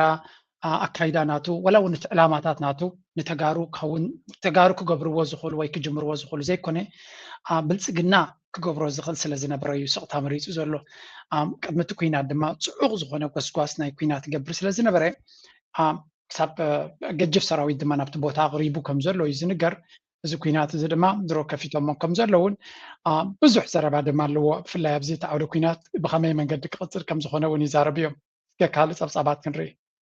ትግራይ ንምውራር ተበግሶ ወሲዱ ውግእ ከፊቱልና ኣሎ ክብል ብሔራዊ ክልላዊ መንግስቲ ትግራይ ኣፍሊጡ እቲ ኩናት ኣብ ዞባ ምዕራብ ትግራይ ብኣንፈት ሸረሪና ከም ዝተጀመረ ድማ ዕላው ገይሩ ነዚ ጉዳይ ዝምልከት ክሳብ ሕዚ ብወገን መንግስቲ ፌደራል ዝተዋሃበ ዕላው መግለፂ ዋላ እኳ ተዘየለ ጋዜጠኛ ደስያ አሸናፊ ኣብ ፌስቡክ ገጹ ከም ዝሓበሮ ኣብ ሸረሪና ዝርከበ ደጀንን መዋፈሪን ኣርምታት 713 ኣብ ትሕቲ ቁፅፅር ሰራዊት መንግስቲ ኢትዮጵያ ምእታው ገሊጹ ብሔራዊ ክልላዊ መንግስቲ ትግራይ ሎሚ 25 ሓምላ 2018 ዓመተ ምህረት ኣብ ዘውፅኦ ህጹጽ መግለጺ ስርዓት ብልጽግና ካብ ወጋሕታ ጀሚሩ ኣብ ዞባ ምዕራብ ትግራይ ብኣንፈት ሸረሪና ቅሉዕ ውግእ ከም ዝጀመረ ኣፍሊጡሎ መንግስቲ ትግራይ ኣብ መግለጺኡ ስርዓት ብልጽግና ድሕሪ ምፍራም ስምምዕ ፕሪቶሪያ እውን እንተኾነ ህዝቢ ትግራይ ንምንብርካኽ ዝተፈላለዩ ውዲታትን ወታደራዊ ምቅርራባትን ሕጂ እቲ ኩናት ተፈላለየ ፀብፃብ ዝወሃበ ዘሎ ሓቅን ምዝራብ ሓደ ካብ ሱዳን ዝመፅእ ዘሎ ፀብፃብ ክንርኢና ምክንያቱ ንኩሉ ጀነራላይዝ ጌርካ ክትርዮ ንኩሉ ኣታሃይስካ ክትሪኦ እንተኺልካ ጥራይኻ ሓቂ ክትረክብ ትኽእል ምክንያቱ ነፍሲ ወከፍ ሰብ ናተይ ሓቂ ኢሉ ሓበሬታ ክብ ስለ ዝፍትን ኣብ ግዜ ኩናት ድማ መጀመርያ ዝመውት እንታይ ኢሎሞ ሓቂ ዝመውት ነፍሲ ወከፍ ሓይሊ ፅዑቅ ፕሮፓጋንዳ ክገብር እዩ ዝፍትን ነቲ ናቱ ናራቲቭ ነቲ ናቱ ኣጀንዳ ንቅድሚት ንምምፃእ ንዑ ዝመስሎ ንሕና ተበዲልና ንሕና ድማ ንዕወት ኣለና እቲ ኩናት ፀላይና ጀሚርዎ ንሕና ግን ንዕወት ኣለና ይብል ነፍሲ ወከፍ ሰብ ከምኡ ክብል እዩ ዝፍትን ስለዚ እዚ ሚድያናትና ድማ ምስተሓደ ወይ ምስተሓደ ስለዘይኮነ ዝተኻለና መንገዲ ነቲ ሓቂ ክንፈልጥ ኢና ንፅዕር ነቲ ሓቂ ድማ ኣብ ኩናት ፍሉያት ስለያ ስለ ዘለውና ዘይኮነ ንኩሉ ማእዝናት ርኢኻ ገምጋም ንክትወስድ እንተኽኢልካዩ ዝሕግዘካ እቲ ገምጋም ድማ ንስኻትኩም እዮም ትወስድዎ በዓልካትኩም ንኩሉ ገምጊምኩም መደምደምታ ክትወስዱ ኣለኩም ስለዚ ንኩሉ ናይ ኩሉ ፖዚሽንስ ክንቅርብ ክንፍትን ኢና ብኡ መንፅር ድማ እቲ ውሳኔ ኣብ ህዝቢ ይተርፍ ማለት እዩ ከም ትሪእዎ ዘለኹም ሱዳን ከም ዝብልዎ ዘለዉ ብልፅግና ልውላውነት ናይ ሱዳን ከም ዘፍረየ እዮም ዝኸሱ ዘለዉ which is good again ብልፅግና ናበይ ገፁ ይኸይድ ከም ዘሎ ክንሪኢና ተጋሩ ዝብልዎ ዘሎ ከስማዓኩም እየ ብልፅግና ከምቲ ዝድለብ መንግስቲ ደረጃ መልሲ ይሃበና ኣሎ ግን በቶም ኢደ ኣዙር ዝኾኑ መልሓስናቱ ትሪር ዝኾነ ግብረ መልሲ እንኮላይ በዓል እቶም ናይ ብልፅግና ኣመኻሪ ዝበሃል ጌታቸው ረዳ በሎ ፃድቃን በሎ እቲ ፕሮፌሰር ክንድያ በሎ ኩላቶም ህወሓት ከም ዝጀምሮ ናይ ህወሓት ኣጀንዳ ምዃኑን ናይ ፅምዶ ስራሕ ምዃኑን እዮም ዝደፍኡ ዘለዉ ክንሪኦም ኢና ንሳቶም እውን እቲ ናይ ሱዳን ግን ኣዝዩ ኣገዳሲ እዩ ምክንያቱ ሱዳን ልኡላዊ ሃገር ስለ ዝኾነ ናይ ልኡላዊ ሃገር ሓሳብ ኣብዚ ኣገዳስነት ኣለዎ ገለ ካብቲ ዝበሃል ዘሎ ነጥብታት ተሪእና ብወገን ሱዳን ኣብ ውሽጢ መሬት ናይ ሱዳን ብፍላይ ድማ ስቡሕ መሬት ናይ ሱዳን ፀላኢ ከም ዝኣተዋ ውሽጦም ከም ዝኣተወ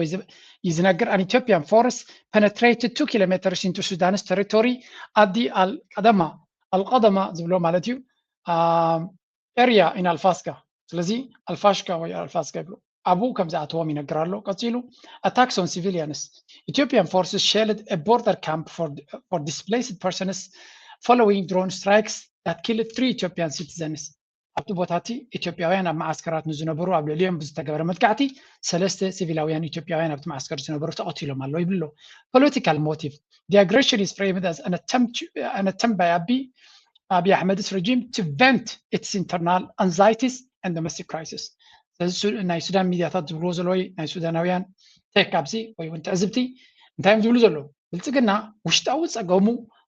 ናይ ደገ ኣቓልቦ ንክረክብ ወይ እውን ካብቲ ውሽጣዊ ቅልውላው ዝተበገሰ እዩ ንደገ ገፁ ዝገብሮ ዘሎ እዮም ዝብሉ ዘለዉ ሰቶም ስለዚ ኢንተርናሽናላይዝ ንምግባር ነቲ ኩናት ናብ ዶብ ናይ ኢትዮጵያ ናብ ዶብ ናይ ሱዳን መፂኾም ዘሎ ካልእ ግን ረይዎ ተሓቲ ኢኮኖሚክ ትራት ይብሉ ኣለዉ The escalation threatens to disrupt the local agricultural season across Al-Fashka's 3 million fertile fadans. Current status. Although the situation remains calm for now, concern remains high over the external ambitions to control the territory. أجي أبتصل الملس. إذا بوتازي أبت قدارف زبال قدارف نبلا مالتيو أب سودان تنيركم قدارف تفلت فيهم ذات يرتراين مبوكلاوين يرتراين أو أبت بوتات كم زلوي زنقر. سوداناوين كوينهم يمكن مبوكلا يرتراين زحات يوم زلوا. So إذا بوتازي نحرشة بوتايو. أتي زوباتي نحرشة بوتايو.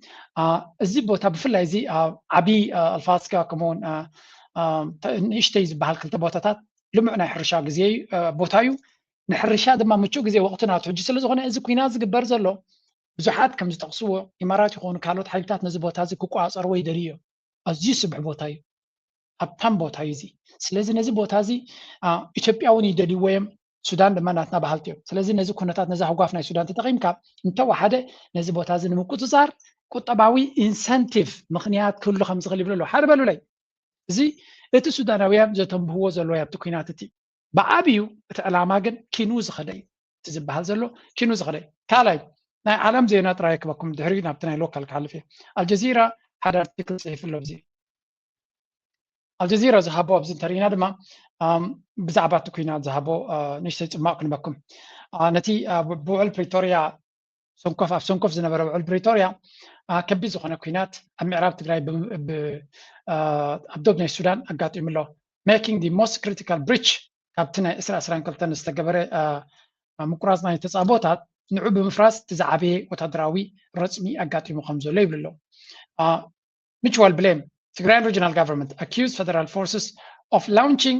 a down assault from Shararina and waging an ongoing blockade drone campaign ስለዚ ብልጽግና ህወሓት ነዚ ኩነታት እዚ ወይ ካብ መንግስቲ ናይ ትግራይ እንታይ ብለው ብልጽግና ወራር ከም ዝፈንወሎም በዚ ወገን ናይ ሸረሪና ማለት እዩ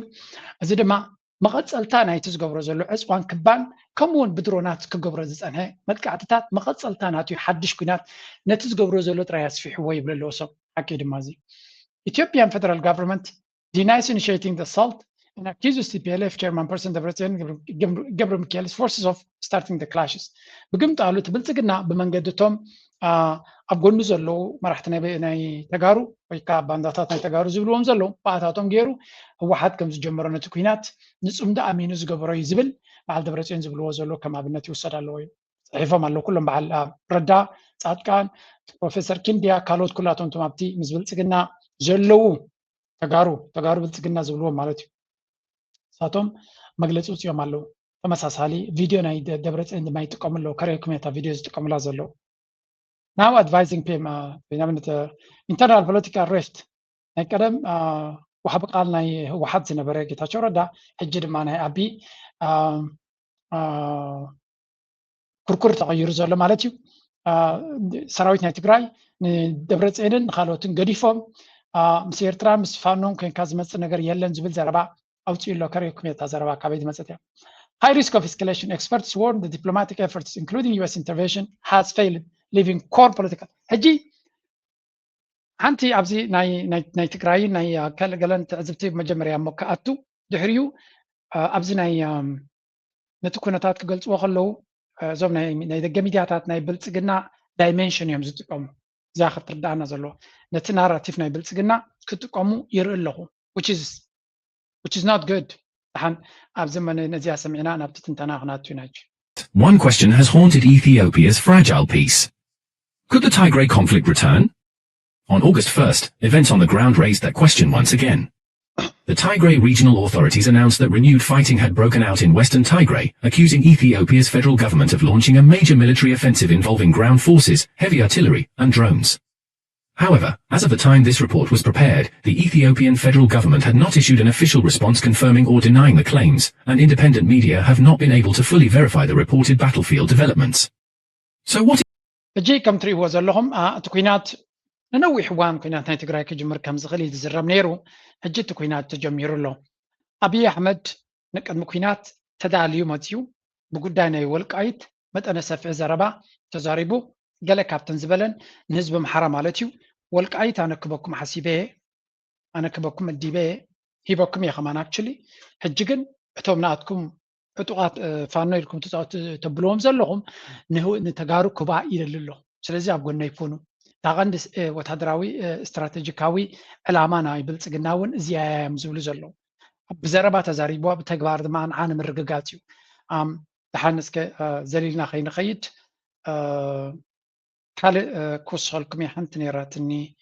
ንኩልቲኡ ኣተሓሒዘ ነቲ ናይ ደገ ሶርስ ዝብልዎ ዘሎ ኣተሓሒዘ ምስ ናይ ውሽጣዊ ጉዳይ ከገብራ ክፍትን እየ መጀመርያ ድሓን ብስታሊን እስከ ንስማዕ ብልጽግና አብይ አህመድ ለምንድን ነው በሸረሪና በኩል ሸረሪና ምንድን ነው ሸረሪና የት አካባቢ የሚገኝ ብዙ ሰው ምዕራብ ትግራይ የደመቀ ዘውዱ ግዛት ብቻ ይመስላል ምዕራብ ትግራይ ለተመልካቾች ይሄ በተለይ ደግሞ ሌላ ኦዲየንስ ከተጋሩና እና ደመቀ አካባቢ ያለው ሰው የሚያቆም ያቋል ምዕራብ ትግራይ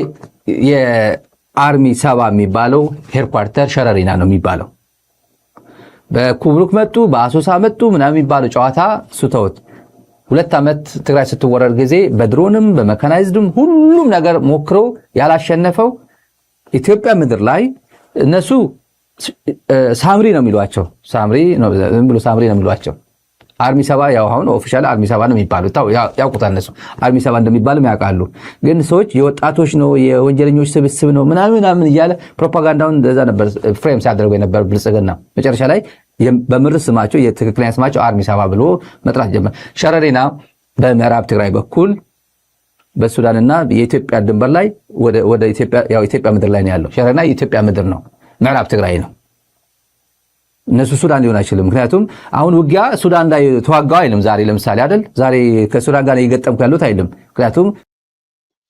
እጂቲ ብዛዕባ እቲ ሸረሪና ኣበይ ቦታ ከም ዘሎ እዩ ዝዛረብ ዘሎ ኣብዚ ስታሊን ኣብ መሬት ኢትዮጵያ ዘሎ ምዃኑ እዩ ዝነግር ዘሎ I'm just trying to ነታ شررينات بهال بكارتا كبكم كفتن نمي زياس المقدلي which is here زيا أبي بوتا كم زلو نت بوتا كنا كده لكم نشتي حبريتا كنبس لندل زلنا مالتي سلزي اتي شررينا زبهال أبي بوتا كم زلو بنصر زي هجي تقاقيم الله already تي نريز لنا تي ولا بزحتنا إثيوبيا كيلاتات ونابو كم سواينا نريز لنا مستشرارو غيرهم يمزل لاقبو زلو تي شررينا ግን እቲ ኩናት ዘጋጠመሉ ግን ናብ ምዕራብ ትግራይ ዝነበረ እዩ ስለዚ እዚኣ ኦልሬዲ ሮንግ ማፕ ያ ከምናተይ መረዳእታ ክሪኦ ከለኹ ማለት እዩ እንታይ ከሪአኩም ስለ ዘለኹ ኣብዚ ምዕራብ ትግራይ ኦኬ ፅብቕቲ ካርታ ክረክብ ኣይከኣልኩን ኣለኹ ድሓን I'll try my best ምስቲ ዘሎ ማለት እዩ بحفش علامة نايتي كوينات نمنتاي نيرو نزبل انتاي يبلو مسيلكم بزح علاماتات كم زنبروتي بلتقنا نبز كوينات زغك هايد كله بزح علاماتات نيرو عند علاماتو مسكوت داينا السودان زي تعازر لو وزي كوينات زيبلو مخنياتو دعم سريع اب السودان صبغ يخيد سلازي اللي ندعم سريع نمدحان نتي سراويتنا السودان من قدك غير كم زلو كتقبرك تكلالك حانتي ገለ ካብቲ ስትራቴጂ ካልእ እቲ ብክርሙክ ዘጋጥሞ ዝነበረ ስዕረታት ነቲ ብልፅግና ኣብ ክምሩክ ቀሪቡ እንተሎ ሰራዊት ናይ ሱዳን ካልእ ሓደገኛ ማእዝን ከፊትሉ ኣሎ ማለት እዩ ንዑ ስለዚ ኣብ ክምሩክ ድማ እቶም መን ኢኻ ትብሎም እዞም ፅምዶ ዝበሃሉ ብሓደ እዮም መፂኦም ኣውስዒሮም ንዝብል ዘረባ ስለ ዝነበረ እንታይ ክገብሩ ይደልዩ ኣለዉ ሕጂ ኣብዚያ ቦታ እዚኣ ናብ ኩሉ ክትከይድ ትኽእል ቦታ ስለ ዝኾነት እዚኣ ናብ ኩሉ ናብ ኤርትራ እውን ዝቐረበ ቦታ እዩ ናብ ሱዳን እውን እዩ ከምኡ ድማ ክልል ኣምሓራ እዩ ናይ ትግራይ ድማ እቲ ኮንቴስትድ ኤርያ ዝብልዎ ዘሎ እዚ ምዕራብ ትግራይ ዝበሃል እዩ ብልፅግና ሓንቲ ካብተን ዕላማታት ናቱ ነዚያ ግንባር እዚኣ ዝመረፃ ካብቲ ኣነ ዝከታተሎ ዘለኹ ሓበሬታ እታ ዝዓብየት ዕላማ ናቱ ክትከውን ትኽእል ትበሃል ዘላ ፖስቢሊቲ ማለት እዩ ንኣምሓራን ተጋሩን ንምብላዕ እዩ ምክንያቱ እታ ናይ መወዳእታ ካርድ ናይ ዓቢ ኣብዚ ቦታ እዚ እዛ ወልቃይት ትበሃል ቦታ ተጋሩ ናትናይ ምዕራብ ትግራይ በቲ ሕገ መንግስቲ ይብሉ ኣምሓራ ድማ ናትናይ ካብ ጥንቲ ስለ ዝብሉ ነዚያ ቦታ እዚኣ ድማ ፈደራል ተቆፃፂርዎ ዘሎ እቶም ኣብኡ ዘሎ ባል ደመቀ ዘውዴ ገለ ዝበሃሉ ምስ ፈደራል እዮም ዘሎ ስለዚ ነዚያ ቦታ እዚኣ ተጠቂሙ ንመን መሪፁ ኣለሱ ካብ ነዊሕ እዋን ኢልና ንኣምሓሩ ይመሪፁ ዘለሱ ስለዝደልዮም ኣይኮነን ተጋሩ ስለ ደፍርህዎ እዩ ስለዚ ነቶም ኣምሓሩ እንታይ ክገብር ኣብዛ ቦታ እዚኣ ኩናት ፈጢሩ ኣነ ነቶም ተጋሩ ይሃርሞም ኣለኹ እንተስዒሮምኒ እንተስዒርዎም ሕራይ እንተስዒሮምኒ ግን ተጋሩ ነቲ ምዕራብ ትግራይ ኣነ ዝሃብክኹም ክወስድዎ ይመፁ ኣለዉ ስለዚ እንታይ ትገብሩ ኣብ ጎነይ ጠጠው ኢልኩም ዶ ነቲ ወልቃይትን ሕመራን ከተማልሱ ትደልዩ ናባኹም ሂበዮ ዘሎ ክቦ ዝኽእል ኣነ ተወስቕ ኢልኩም ተጋሩ ክወስድዎ ትገድፉ ስቕ ኢልኩም ትርእይዎም እቶም ናትኩም ዕጡቃት ጉጅለ ከም በዓል ፋኖ ገለ ንተጋሩ ሂቦሞ እዮም ስለዚ ህዝቢ ኣምሓራ እንታይ ትገብር ኢሉ ዋላ እቲ ኢንተርቪው ዝገበሮ ኣብ ሚድያ ናይ ኣምሓራ እዩ ነይሩ ስለዚ እዚኣ ሓንቲ ካብተን ታይም ቦምብ ዝብልዎን ዝነበሩ ናይ ግዜ ቦምባ ትተክል እሞ ኣብታ ግዜኣ ከምቲ ፍንጀር ትገብራ እዚኣ ሓንቲ ቦምብ እዚኣ ሓንቲ ካብተን ኣብ መንጎ ትግራይን ኣምሓራን ነገር ፅንቅር እንተይልዎ ክፍንጅራ ምዃኑ ትንገር ዝነበረት እያ እቲ ምዕራብ ትግራይ ዝበሃል ድማ ካብ መጠን ንላዕሊ ስትራቴጂካዊ ኣገዳስነት ኣለዎ በዚ ሕጂ ዘሎ ኩነታት ተሪኻዮ ንብልፅግና እንታይ እዩ ዘጋጥሞ ዘሎ በዚ ሕጂ ዘሎ ኩነታት ተሪእናዮ ትግራይ ኣብ ቁፅፅር የለን ዓብ ክፋል ናይ ኣምሓራ ኣብ ቁፅፅር የለን ብመንፅር ናብ ኤርትራ ገፁ ዘቕርቦ በዚ ቦታ እዚ የለን ስለዚ እቲ ቦታ ምዕራብ ትግራይ ዝበሃል ዘሎ ሱዳን ኤርትራ ኢትዮጵያ ዝራኸብሉ ቦታ እዩ ኢትዮጵያ ክንብል ካለና ድማ ትግራይን ኣምሓራን እውን ኣብቲ ቦታ ስለ ዘሎ ብዝተፈላለየ መንገዲ ስለዚ ብስትራቴጂካዊ ኣጠማምታ ኣብዚ ሕጂ ዘለናዮ ኩነታት ኣብ ልዕሊ እቲ ቦታ እቲ ሃብታም ናይ ሕርሻ ቦታ ምዃኑ ወሲኽካ ማለት እዩ ብልፅግና ክሳብ መወዳእታ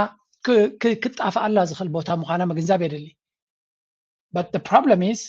ቅድሚኡ ዘሎ ቦታታት ኣብ ኢዱ ስለዘየለ ብዙሕ ነገር ክገብሮ ዝኽእል የለን ብፍላይ ሕጂ ገሊኦም ዝብልዎ ዘለው ኮይኑ ተሪፉ ንኤርትራ ክሽንክረላ ዝኽእል ቦታ እውን ኢሉ ዝሓስባ ዝነበረ ስለ ዝኾነት እዩ ናብ ኤርትራ ክግበር ዝኽእል ቦታታት ንዝኾነ ነገር እውን ኣዝያ ምችእቲ ቦታ እያ ነይረሳ ንዓዓ ከም ውሕስቲ ቦታ ሒዝካ ናብ ንትግራይ ብካልእ መንገዲ ክትፍትነሉን ክትዕወተሉን ትኽእል መንገዲ ኣሎ ኢሉ እውን ይሓስብ ስለ ዝነበረ ወላ ወየዳ እታ ዝደለያ ኩነታት ኣይሰለጠትን እምበር እዚያ ጉዳይ እዚኣ ገለ ካብተን ኣገደስቲ ዝብለን ዝነበረ እዩ ነይሩ ብዝኾነ ንሪኦ ዘለና ንሰምዖ ዘለና ኩነታት ኣዝዩ ኣገዳሲ ኮይኑ እዚ ጉዳይ እዚ መቐፀልታ ናይቲ ዝቕፅል ዘሎ ኩናት ኣብ ትግራይ ንዓፋር ንኣምሓራ ተጠቒምካ ሓደ ካብቲ ኣጀንዳ ናይ ብልፅግና ኣብዚ ዞባ እዚ ንምሕያል ነቶም ህዝብታት ድማ እናዳኸምካ ምኻድ እዩ። ኣብዚ ሕጂ እዋን ግን ኩላ ነገር ፋሕ ጭንግራ ሓትያትሉ ስለ ዘላ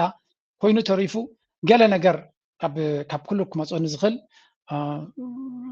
ፈተና እውን ኣካይዱ ይብሉ ካልኦት ፈተነ እንታይ ዓይነት ፈተና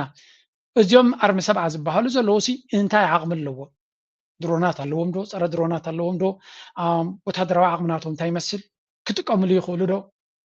ስለዚ he was also testing the water እቲ ዕምቆት ናይቲ ሓይሊ እንታይ እዩ እንታይ ግብረ መልሲ ክህቡን ይኽእሉ እቲ ፅምዶ ዝበሃል እንታይ ስትራቴጂ ክህልዎ ይኽእል ካብ ዘረባ ሓሊፉ ወታደራዊ ዓቕሚ ኣለዎ ዶ ገለ ኣለዎ ዶ ነዚ ኩሉ እውን ክዕቅን ይደሊ እዩ ከም ዝበሃል ዘሎ ንሰምዖ ዘለና ከቢድ ዝኾነ ክሳራን ዕንወትን ከም ዝወረዶ ዘርኢ ስእልታት ግን ክትኣምኖ ኣዝዩ ከቢድ እዩ ምክንያቱ ቨሪ ቨሪ ጫውጫውታ ናይ ፖለቲካ ኣመና ገኒኑ ስለ ዘሎ ዝሪኦ ዘሎ ኻነ ክሳብ ገለ መረጋገፂ ንረኽበሉ ናብትን ክንብሎ ይንኽእል ኢና ግን እዚ እውን ኣብ ግምት ኢኹም ኪዱ ሕጂ ሓንቲ ብዚ ናይዚ ዶቸ ቬለ ዝበላ መስምዕዋ እቲ ኩናት መዓስ ተሓሲቡ ከም ዘሎ Prime Minister Abiy Ahmed, and he said that the TPLF has breached the Pretoria Agreement, the agreement that he himself, Getachew Reda, signed in 2022, which, as you mentioned before, ended the hostilities between the TPLF and the Ethiopian government. There are also now reports that even other rebels in the region who fought against the TPLF have now sided, factions of those rebels have now sided with the TPLF to confront the Ethiopian army. They've said that they've been waiting for the rainy season to begin because the drones used by the Ethiopian government would be less effective in the rain. And perhaps, as you can see here... Exactly. ነዚያ ከስማዕኩም ደልየ ነይረ እንታይ ይብል መሲልኩም ንከቢድ ኩናት ይዳለው ከም ዘለው ኩላቶም ሓንቲ ግዜ ኣብዚያ ሕጂ ትጅምር ዘላ ድማ ብዙሓት ሓይልታት አንጻር መንግስቲ ኢትዮጵያ ሓቢሮም ከም ዘለው እዛ ሕጂ ንሪኣ ዘለና ኩነታት ድማ ካልኩሌትድ ዝኾነት ኩነታቱን ክትከውን ትኽእል እያ ዝብል ዘሎ ምክንያቱ ማይ ክመፅእ እዮም ዝፅበዩ ነይሮም ክራማት እዮም ዝፅበዩ ነይሮም ኩሎም ኢሉ እቲ ኩናት ኣብ ክራማት ብፍላይ ድማ እቶም ንብልፅግና ንኣቢ ከኣልይዎ ዝደልዩ ሓይልታት ክራማት እዮም ዝፅበዩ ነይሮም ስለምንታይ ክራማት ይፅበዩ ነይሮም ኢሉ ምክንያቱ እተን ድሮናት ኣብዪ ኣሕመድ ዝጥቀመለን ዘለዋ ኣብ ክራማት ብዙሕ ኣድማዕቲ ይኮናን ዝገርም እኮ እዩ ክራማት እንድሕር መፅኡ ነተን ድሮናት ኣድማዕቲ ስለ ዘይኮና ነቶም ፀላእትናቱ ዝመችእ ግዜ እዩ ስለዚ እዛ ክረምቲ እዚኣ ማይ ደንጉ ምምፁ ምናልባት ንስልጣና እናዊሕሉ ክኸውን ይኽእል እዩ እዛ ክረምቲ እዚኣ ሕጂ ትመፅእ ዘላ ግን ናይ ብሓቂ ናይ ህላዌ ኩነታት ክፍፀመላ ዝኽእል ምዃኑ የተንባሃልና ኣሎ ጌታቸው ረዳ ፖስት ገይርዋ ዘሎ ከምኡ ድማ ኩላቶም ቶም ኣብ ጎኑ ዘለው ፖስት ዝገብርዋ ዘለው ነገር ከርየኩም እየ ንምንታይ ይገብርዋ ከም ዘሎ this is also part of the agenda ናይቲ ተገይርዎ ዘሎ ንህወሓት ንምኽሳስ ኣለዎ ኩነታት ተቐይሩ እዩ እታ ናይ ሕዚ ኢሉ ብልፅግና ንምውጋር ሓበና ንስራሕ ግልፂ እያ ታፃውራ ኣብ ትግራይ ጥራሕ ማለት እዩ ናይ ኩልና በደንብ ተጠንቂና ንስራሕ ዘለና ክንፈልጣ ማለት እዩ ኣብቲ ምርድኣ ዝገበርናሉ ሓበና ንሰርሕ ኢና ሓበና ንፍረሉ ኢና ጀሚርና ድማ ኣለና ዝተፈላለዩ ሕቶታት ዘለዎም ሓይልታት በና ኢና ምሕዝነት ንፈጥር ዘለና ኣብ ዕላማ ፕሮግራም ነዊሕ ርሕቀት ገለመላ ሓደ ኢና ማለት ኣይኮነ ሓደ ኢና ማለት ኣይኮነ ኣፍታ ተራኽበና ኢና ሓደ ንኸውን ዘለና ንሕና ንፈላለዩሎም ፖለቲካዊ ቀዋማት ኣለዉ ንሕና ንዝተፈላለዩ ፖለቲካዊ ሓይልታት እቶም ውድባት ንፈላለዩሉ መዓት ጉዳያት ኣለዉ ምስ ሻዕብያ ይኹን ምስ ሱዳን ይኹን ምስ ካሊእ ይኹን ንፈላለዩሎም መዓት ጉዳያት ኣለዉ ሓደ ዝገብርና ነገር ግን ኣሎ ስርዓት ብልፅግና ናይ ኩላትና ሓደጋ እዩ ዝብል ማለት እዩ ለዚ ኣብዚ ኣይና ንረኸብ ኣብዚ ኣይና ንረኸብ እዛ ዘረባ ትሪእዋ ዘለኹም ማራ እዮም ዝሸናኽርዋ ዘሎ ወላ ነቲ ፋኖ እውን ክጥቀመልኩም እዩ ዝደሊ ዘለዎ ብልፅግና ህወሓት ክጥቀመልኩም እዮም ዝደልዩ ዘለዉ እምበር ተጠቂሞም ክጉሕፍኹም እዮም ብምባል ነታ ፕሮፓጋንዳ ክጥቀሙላ እዮም ዝፍትኑ ዘለዉ ክልቲኦም ግን እንታይ ይብሉ ኣለዉ ብልፅግና ከነወግድ ኢና ንደሊ ዘለና ምስ ማንም ንብልፅግና ከወግድ ዝደሊ ድማ ክንሰርሕ ኢና ይብሉ ኣለዉ እዛ ዘረባ እዚኣ ንፅርቲ እያ ንፁርነት ድማ ኣብ ቃልሲ ኣገዳሲ እዩ ናው እዛ ቪድዮ እዚኣ መን ሸር ይገብራ ኣሎ መሲልኩም ጌታቸው ረዳ ከምኡ ድማ ኩሎም እቶም ምስኡ ዘለዉ ብትግርኛ እዮም ካብ ዝፅሕፉ ዘለዉ ነቲ ህዝቢ ትግራይ ስለ ዝኾነ ብቐዳምነት መልእኽቲ ንመንግስቲ ንመራሕቲ ሰራዊት ትግራይ እቶም ቀንዲ ከድምዕሉ ዝኽእሉ ዝበሎም እዩ ማለት እዩ ዝሓሸ ወታደራዊ ፍልጠት ወታደራዊ ፍልጠት ከም ትውንኑ ብምእማን ዝሓሸ ንትግራይን ህዝባን ዝጠቅም ውሳነ ክትውስኑ መተገበአ ነይሩ ሓድነት ህዝቢ ትግራይ ዘሪካ ንቡርሃን ንፋኖ ልዕሊ ኩሉ ድማ ንሻዕብያ ኣሚንካ ፈኸራን ጃህራን ህዝቢ ኣሚንካ ፈኸራን ጃህራን ህዝቢ ናብ ሓደጋ ከም ትእቱ ወፃኢት ካብ ምእታው ወፃኢ ተምፅዎ ሓደ ለውጢ የለን ይብላ ኣሎ ሕጂ እቲ ፈኸራታት እዩ ዝቕፅል ዘሎ እንታይ ክብል ደልዩ ንውሕ ዝበለ ፅሑፍ ስለ ዝኾነ ገዲፈ ኣለኹ እንታይ ዝብል ዘሎ ብሓፈሻ ተመሳሳለ ርእይቶ እውን ካብ ካልኦት ሕጂ ናይ ትግራይ ጉዳይ ተዛዕበየ ፈተናናታ ኮይኑ ዘሎ እዞም ደቃ ካብኣ ዝወፁ ዝገብርዎ ዘለዉ እዩ ስለዚ ናይ ሕርቃን ምልክት ይረአ ኣብ ጌታቸው ረዳ ናይ ዓቕሊ ፅበት ምልክት ይረአ ከምኡ እውን ናይ መወዳእታ ሰዓታት በፂሑ ከም ዘሎ ዘርኢ ምልክታት እውን ኣለና ስለዚ ናይ መወዳእታ ፈተና ነቶም ተጋሩ አንጻር ነቶም መርሕነት ወታደራዊ መራሕትናቶም አንጻር ህዝቢ ወይ እውን ነቶም ሰራዊት አንጻር እቲ መርሕነት ናይ ሰራዊትን አንጻር ቶም ባልደብረፅዮንን ገለን ዝብልዎም ጉጅለ ድሕሪ ዶ ገለ ድናበለ ኩላቶም ከምኡ እዮም ዝፅሕፉ ዘለዉ በብሓደ እናተበራረዩ ይፅሕፍዎ ዘለዉ ስለዚ ናይ መወዳእታ ደረጃ በፂሖም ከም ዘለውን ኣብይ ኣሕመድ ድማ ነዚ ተጋሩ ብዝተኻእለ መንገዲ ነቶም ህዝቢ ትግራይ ወታደራት ናይ ትግራይ ካብ መርሕነት ናይ ህወሓትን ናይ እቶም ወታደራውያን ብፍላይ ድማ ናይ ሲቪል ኣመራርሓ ካብኣቶም ክፈልዮም ነዊሕ ዓመታት ዝሰርሑ ሕጂ ድማ ብዝዑቕ ንዑ ይሰርሕ ኣሎ ውፅኢት ግን የለን ክሳብ ሕጂ ዝረኣይዎ ነገር የለን እዮም ዝብሉ ዘለዉ ካልኦት ነቲ ኩናት ምሳና የተሓሓዝዎ እውን ኣለዉ ናብ ሸረሪና ጥራሕ ኣይኮነን ነኦም ሓጀር ገፅ እውን እዩ ጀሚርዎ ዘሎ ፅቡቅ እዩ ኣጀማምሩ ኳዕ ጀመሮ ብኡ ንዓና ጥራሕ እንተይኮነስ ከምቲ ንሶም ዝበልዎ ከምቲ ቃል ብቃል ዝብሉና ዝነበሩ ተጋሩ ጥራሕ እንተይኮነ ታሪኾምን ንዕኦም ዝመስሉን ክነጥፊ ኢና ሰብ ሞያ ታሪክ ኩዒቶም ናብ ዘየውፅዎም ክንእቲ ኢና እንዲኦም ዝብሉና ነይሮም ቃል ብቃል ዝብልዎ ዝነበሩ እዮም ተገብሩ ዘሎ ትኽክል እዩ ናብ ሱዳን ድንበር ኣብ ሸረሪና እዮም ኢሎም ሓደ ደናቁረፍቲ ኣነ ዝለጠፍክዎ ፌስቡክ ሸረሪና ዝበሃል ትግራይ ደለ እዩ ዝብሉ ብትግርኛ ዝፅሕፉ ርየ ገሪምኒ ከምኡ ክንዲ ዝኣክል ትድንቁ ኢኻ ብዝኾነ ኮይኑ ብሸረሪና እውን ብኦም ሓጀር እውን ይጀሚሩ ዘሎ ብሸረሪና እውን ብኦም ሓጀር እውን ብኦም ሓጀር ናብ ኤርትራ ይትኩስ ዘሎ እስካብ ሕዚ ዋላ ሓንቲ ጥይት ኣይተኮስሉን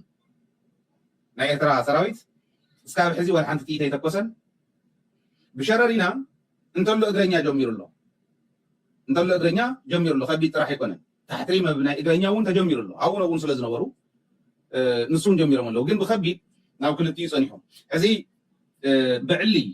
ባዕሎም ዝጀመርዎ ኩናት ኣብ ምንታይ ክበፅሕ እዩ ንዕኦም እውን እቲ ከባቢ እውን ናበይ ክወስዶ እዩ ዝብል ንስርሐሉ ከም ተጋሩ ክንሰርሐሉ ዘለና ጉዳይ ምዃኑ ንምፍላጥ እምበር ከምዚ ጅምርስ ኦረዲ ይመፅ ኣሎ ይቐርብ ኣሎ የጓትተሎ እንዳበልና እንዳነገርናኩም ስለ ዝቐንና ሓድሽ ኣይኮነኩምን ኢለ ዝኣምን ሕዚ እንታይ እንዳራኸብና ኢና ክንሰርሖ ዘለና ከመይት ማሕበረሰብና ሃናን ማሕበረሰብ ዓለምን ክፈልጥ ክንገብሮ ዘለና ሚድያታትና ፀልካ ሰበር እናበልካ ሰበር ንምሕላፍ ኣይኮነን ሰበር እንብለሉ ሰበር ስለ ዝኾነ እዩ ህዝብና እውን ክርዶ ኣቴንሽን ክህቦ ምእንታን እዩ ከምዛ እትሪእዋ ዘለኹም ካብ ትግራይ ዝወፅእ ዘሎ ሚድያ ካብተን ሚድያታት ናይ ትግራይ ዝወፅእ ዘሎ ኩነታት ኢና ንርኢ ዘለና ንኤርትራ ናብቲ ኩናት ንምእታው ዝግበር ብዙሕ ፈተነታት ክህሉ ከም ዝኽእል ፍሉጥ እዩ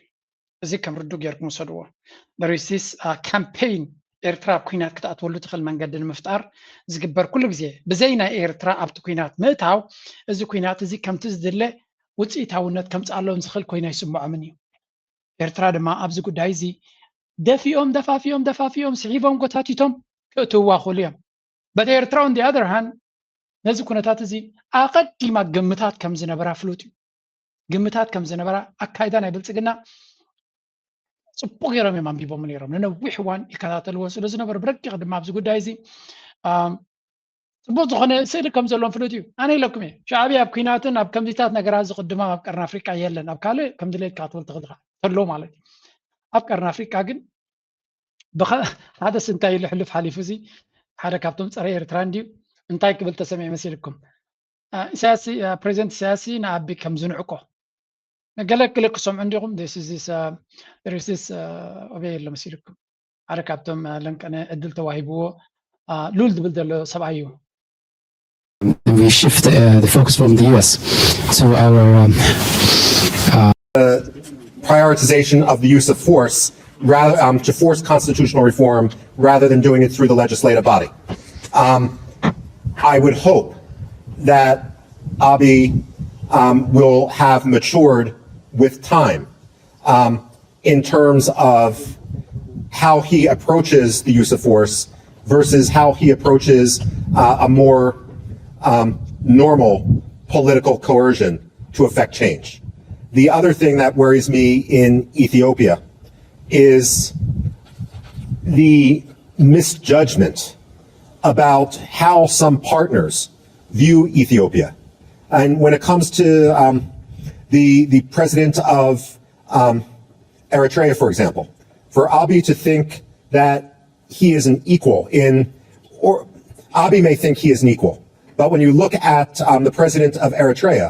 he doesn't look at Abiy as an equal. He looks at Abiy as someone who is much younger and much more junior and someone who shouldn't have the degree of respect, which Afwerki does, Afwerki. And therefore, that misjudgment can زي مايكروبين يزبهال لأنكنا سومالي لاند بيلا جيرم قبل عملوا جنزب بيلا جيرم أخلي سومالو سلزي سومالي لاند أنت خلي سومو تسقم يبلين نا إسرائيل سلزوهن إسرائيلون وسيقوم له اللويم إماراتون دقيمهم له اللويم فاين بلا ستسقم يلا but why do we have to أبزي بالكتاب قداني يرتراكتو أجي إتحتو حتى وش تأو قدانا إثيوبيا خميترو يلا أنت هاي تقول واقع هلو أنا أخول مهنات إثيوبيا أفلت أختبام سلز دليزلو قدن قلنا إثيوبيا قداي بينو ترقم سلز زي بلونا بيرتراخت كتسقو علاكا قتيلو أبي أحمد ني أبي ارترازو لبريزنت سياسي كم زنو كم حازو ويون كم كومو عينت جريد ريوغن ببريزنت سياسي عينك الروخل لو أبي أحمد فشل جينا زي بسلة تعتيم برمعاري جيرو كريا يكلني وللو نسب كتخبر دي خاي تخبرون زلوا كرسي ويكا زلوا جنزب قلا يكونن is he worthy بتسخاتو بكبرس يقبؤ دا يقبؤني يمتونه دا يمتونني نخل السب كبر كتب كلها مت النايتي زقبؤ يخاطبه زي قبؤ كبر تيبكا ترقم يبلو سلازي أبي أحمد من عام بعد بيرترا زي أكل كبر توهيبو خوني نتا كبر نتا توهبة تعدل قل بلعو قلي بلعو شيء نواي سلازي حجي تماليشان ببخال خطو بتواي كلنا بحال بريزنت سياس فتيو دا يفتون يخبروا دا يخبرون زقدس كوي يكون كلتا الولاوين هقراتيو لما نقدم كلهم غلي كيف فتخاون كوت كيت خلقها but the problem is they always play this sort of cheap politics حصور زخونه بوليتيكا مالتي أبي أحمد برقص أبقى أفريقيا زخبروا سبيل بتكبراتو يسب زي يخبروا أمون سلا زي كونه أبقى زي شجركا دوك بلا الكازغل زي كونه أبقى زي شجركا كقتلك كاد مس سبي أبقى زي شجركا كتف أكاز ده لسمبر كحجز كازغل سبا يكون سلازي ماني أمينو نزي سبزي كم عاركوريو أبقى قد داس قد داك عدوما يلا ما يبي مساخة شوكو قبر قوليهم كما خاطة واساتي بوليتيكا نياتقن أبقى داناي اللاون موتن قزي نا أبي أحمد كم بارتنر كريو زغل حيلي يلا that's the problem زغونا قد إسرائيل سلادي شفنو لزلو إمارات سلادي شفنو لزلو كلها توم زمامتيهم زعبو كوتوتين عن رزالنا this is going to be very interesting هجي نابي كشفت نقبرنا مسيلكم بلتقنا بعلم نابقى بحري وزنا سلزلو كوينا تعرف ناسي نعصب وقخ نقبر لنا يقولوا Writing the warfare playbook. To understand whether an operation against Assad is militarily possible, we first have to look past the political rhetoric and shatter an old myth. For decades, standard military doctrine laid down an unwritten rule.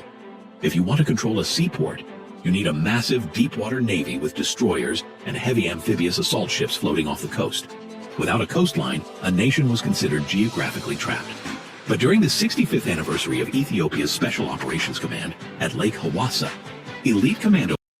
كم جاتري وازل لهم أبك علي هواسا زقبر وتمكرو بزنجلابو عسبنا محزن أبحر في قبر وزو خلص قبل التنتنا حيل بحر كلت كرئيهم زفتن زلو يزبل النازلو برقص نتيمس بريزنتي ساز قبرنا أبزع عسب في اللاي كم فلوي تمكروتات تقمت آياني تقاملن يوم كابتناتو ميدياتات زتري وزل لهم أبجلابو خينو زنسافف زلاب علي ني نتي زمت زلو سرح تلوخو كوها بزغلي أبزيا ዝኸበርኩም ተኸታተልቲ ነዚ ቻነል ስምዒትኩም ክትንክፍ ኣይደሊ ወላ ዘይኮነ ነገር ክዛረበኩም ኣይደሊኒ ኣነ ንዓይ ዝመስል ሰብ እንተሎ ካባይ ዝፍለጥ ርእቶ ተለኩም ፋይን ኣነ ግን እዚኦም ሰባት እዚኣቶም ኣያሹ ደናቁር ደናጉላ ስለ ዝኾኑ ይኮኑን ዓብ ሓይሊ ባሕር ዘሰልጥኑ ዘለዉ ተልእኾ ተዋሂቦም ነዚ ሓይሊ ባሕር ደሞዝ ዝኸፍሉ ኣካል ስለ ዘሎ እዩ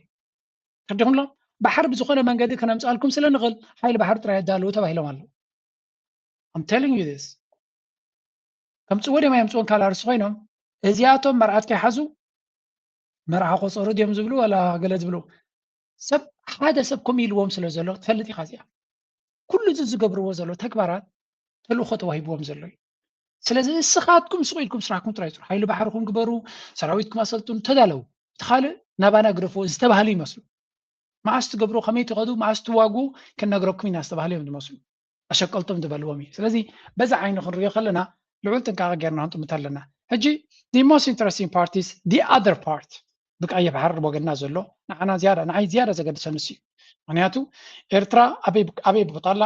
ካብዚ ናይ ብልፅግናን ገለገለን ዝያዳ ብቀይሕ ባሕር ዘጋጥም ዘሎ ኣብቲ ጂኦፖለቲክስ ኣብ ፅልዋ ኣለዎ ንዓና Missiles now come the maritime feast. The Houthis are no longer just targeting ships in the Red Sea. They are now accused of trying to copy Iran's strategy in the Strait of Hormuz and replicating Iran's missiles. From blockades to attacks on oil tankers and now plans to charge ships for safe passage, while Houthis are opening a new front in the West Asia war. Take a look at our next report.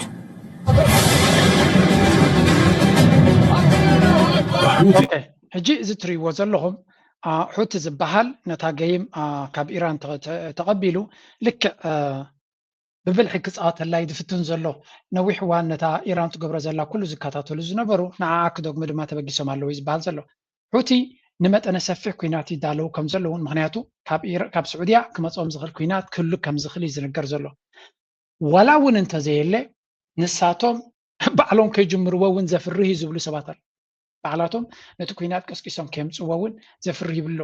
እንታይ ኢና ክንብል ደሊና ዘለና ነዘን መራኸብ ድሮ ጠቕላላ በዚ ከምዘይቀርባ ገይሮመን ኣለዉ ዝቕፅል ስቴፕ ናቶም ፖለቲካዊ መዕለብ እንተዘይረኺቦምሉ በዚ ተሓልፍ መርከብ ገንዘብ ክፈልና ክብሉ ከም ዝኽእሉ ፍሉጥ እዩ ዘድልዮ ድማ ከፍ ኢሉ ክሓልፍ እዩ ማለት እዩ እቲ ዘየድልዩ ድማ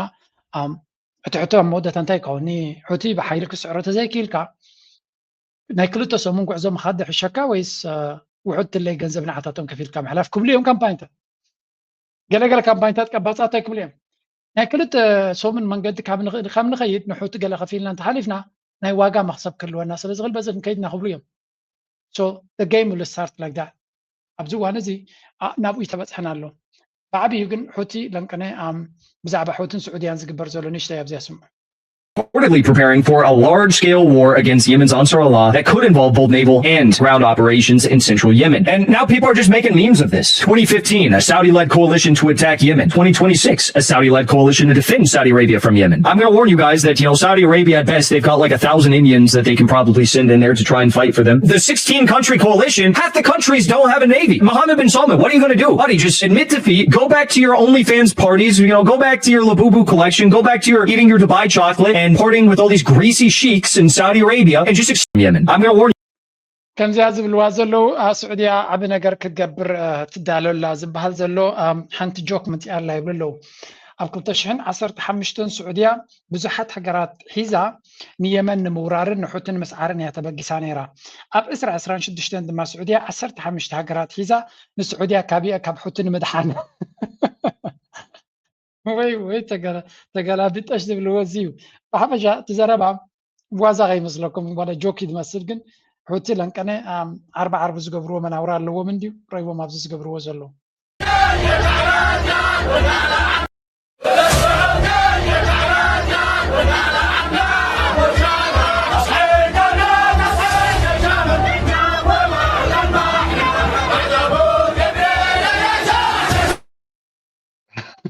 أتو سبات دزيوري خاسي تكاليتي خاطر حضر تخل نو زيوم سلاي خاقوني بلومن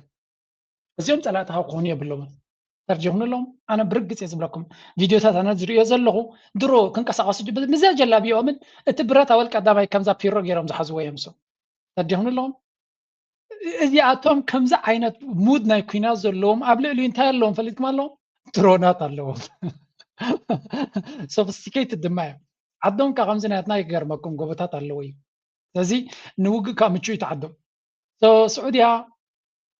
ተቃላጢፍኩም ናብታ ጣውላኹም ተመለሱ ናብታ ጣውላኹም ተመለሱ ሕማቅ ከተርዩና ሕማቅ ከተስምዑና ኣነ ምኽርናተይ ኣሚን እዛ ቪድዮናተይ ቆሪፅኩም ስደድሎም ኩለኩም ኣይክልኒ ንኸምኡ ኢለ ይኩን ክዝብ ዘለዎ ግን ስዑድያ ምዝዮም ክዋፅኦም ፍፁም ኣይክልኒ ፍፁም ክዋፅኦም ኣይክልኒ ኣይኖ ገለገለ ሰብ ኣሎ ኢጎ ናይ ስዑድያ ዘሎ ስዑድያ እኮ ኤፍ 16 ኣለዎም ሕጂ ድማ ኤፍ 35 ዝገዝኡ ዘለዉ ይብለኒ ዋላ ኤፍ 92 ተገዚኦም ዓፂም በይኑ ኩናት ኣይስዕርኒ ተዝኸውን ነይሩ ብለኩም ኣለዎ እስራኤል ክንዲ ኣፅዋር ዘለዎ የለን ንሓማስ ምስዓርዎም ነይሩ ኣብ ውሽጢ ቃዛኒ ዘሎ ሓማስ ባፅዋር ጥራይ ውጋ ይውዳእኒ ናው እስራኤል ውግእ ዝኽእል ሃገር እዩ ንሰብ ንናቱ ምሃብ ፅቡቅ እዩ ዋላ ይተዓወት ውግእ ዝኽእል ሃገር እዩ እስራኤል ስዑድያ ምስ እስራኤል ዝወዳደር ሃገር ኣይኮነ ብፍላይ ሮያል ፋሚሊን ገለን ትፈልጥዎ እዮም ናይ ምቾት ሰባት እዮም ስለዚ ውግእ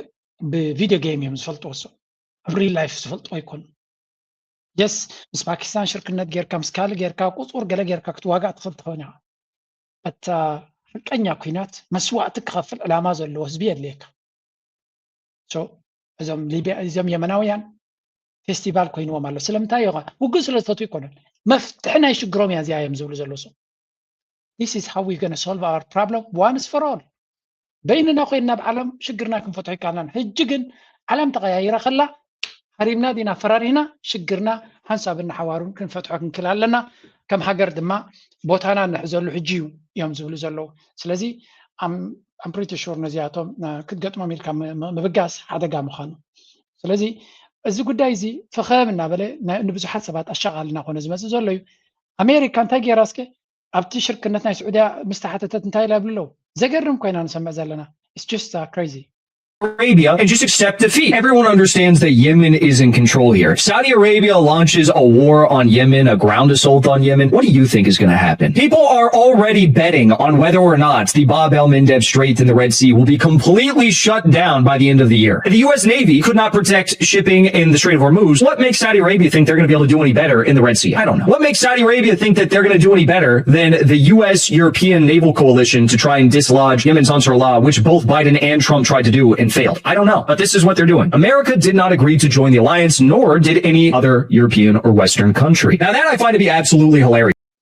ሕጂ እቲ ዝበለፀ ዘረባ ዝመፅእ ዘሎ ድማ ዘገርም ኣሜሪካ ኣብቲ ስዑድያ ተቑሞ ዘላ ልፍንቲ ኣይኣቱን እየ ኢላ ኣይዋፃንን ኢላ ሃገራት ኤውሮጳ ድማ ብምለን ምናልባት ኒውዚላንድ ዲ ሓንታት እያ ኣላ ስለዚ ኣሜሪካ ምስቲ ኩሉ ኣብ ዓለም ትምካሓሉ ሓይሊ ባሕርናታ ንወሽመጥ ሕርሙዝ ክትከፍቶ ተደይኪ ኢላ ما مس كل مشاركتها بفلاي نزينا ناي أنصر الله ناي زحوت دما بزحلف كوينات كوليشن اللي فنتا قيمة بتاعت حجرات حزامتيا كنت فتحوا انت زي كيلا سعودية لان تايسل زغونة انا زق خفتو كفتحي لا حف كفتو ولا لا يمزول جلو حق زربايزي سعودية كنت قبرو اي تخلني هذا حق المزرعة سعودية عام خام فلاتونا قداسي لذي اذا قد دايزيا كم زي لا تغسل الله حوت دما معلتها ويوم زقسقس زلو مودا تنتاي كوني نغزيك نقطفينا but this is becoming also another theater هذا عبي theater نبزح صقم زفتر زلو كنتات يقين زلو نخلو نتعذب كما خاطا قداسي كم يرتراغن كم زانا هجي انا برغز كم يرترا خنጭ نقول نخل ጉዳይ ብለኩም የለው ከባቢና ብሙሉ ሽግር መጽይ ወሎ እዞም ከባቢና ግን ኤርትራ ከትሕኑ ዝጽዕሩ ዝነበሩ ሓይልታት ኣይኮኑ ስለዚ ወላ ማሓዙትና ዶ ገለ ንበሎም በረይ ኣብ ግዜ ሽግርና ኣበይ ኣለኹም ዘይበሉና ህዝቢ እዮም ካብ ሽግር ምስ ወፃና ማሓዙትና ክኾኑ መሪፆም ወላ ስዑድያ በሎ ወላ ግብፂ በሎ ሽግርና ክቕረፍ ምስ ተጀመረ ኣብቲ ሴሌብሬሽን እስክሕወስ ጀሚሮም ልክዕ ከምዚ ዩኒቨርሲቲ ክትመሃር ከላ ግልፅ ኢልካ ዘይፈልጥ ኣብቲ ቅንያት ናይ መመረቕትኻ ግን ልግብግብ ዝብለካ ከምኡ ዓይነት ኢና ንርኢ ዘለና ስለዚ እቲ ሓርሽ ሪያሊቲ እቲ ኩነታት ይውረዶ ናቶም ፅቡቕ ማለት ናቶም ሕማቕ ይንደልና ግን እንተወረዶም ከዓ ብዙሕ ብዛዕባኡ ንጭነቐሉ ንሓመሉ ኩነታት የብልና ንመለስ ኣብቲ ኩነታት ናይ ኢትዮጵያ እዚ ከዓ ንዓና ዘገድስ ስለ ዝኾነ ለው ደገፍቲ ኣብይ ኣሕመድ ህወሓት ውግእ ወሊዕልና እዮም ዝብሉ ዘለዉ ትግራይ ከም ዝጀመረቶ ኣምሲሎም ነቲ ናሬቲቭ ክቐርፅዎን ነቲ ኣጀንዳ ክቐርፅዎን እዮም ዝፍትኑ ዘለዉ እዚ ሙሉእ ብምሉእ ሓሶት እዩ በዓሉ ብልፅግና እዩ ጀሚርዎ ብርክት ዝበለ ከባብታት ከዓ እዩ ጀሚርዎ ዘሎ ካብ ሕሞራ ጀሚርካ ብምሉኡ በረኸት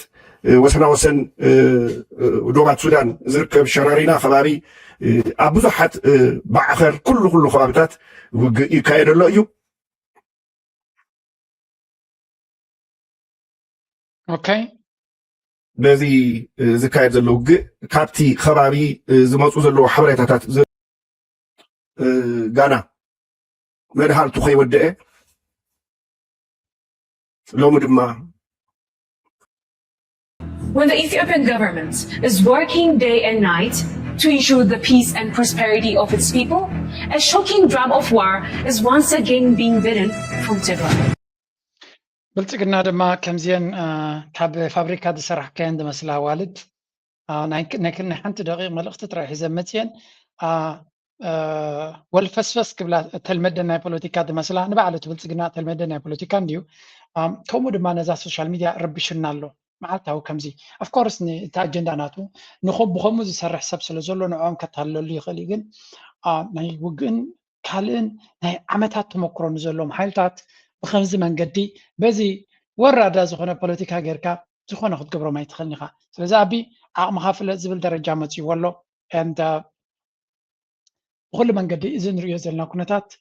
ኢትስ ጎይንግ ቱ ቢ ቨሪ ቨሪ ኢንትረስቲንግ ቱ ዋች ከመይ ኤርትራ እውን ነዚ ጉዳይ እዚ ምክትታል ከድልየዩ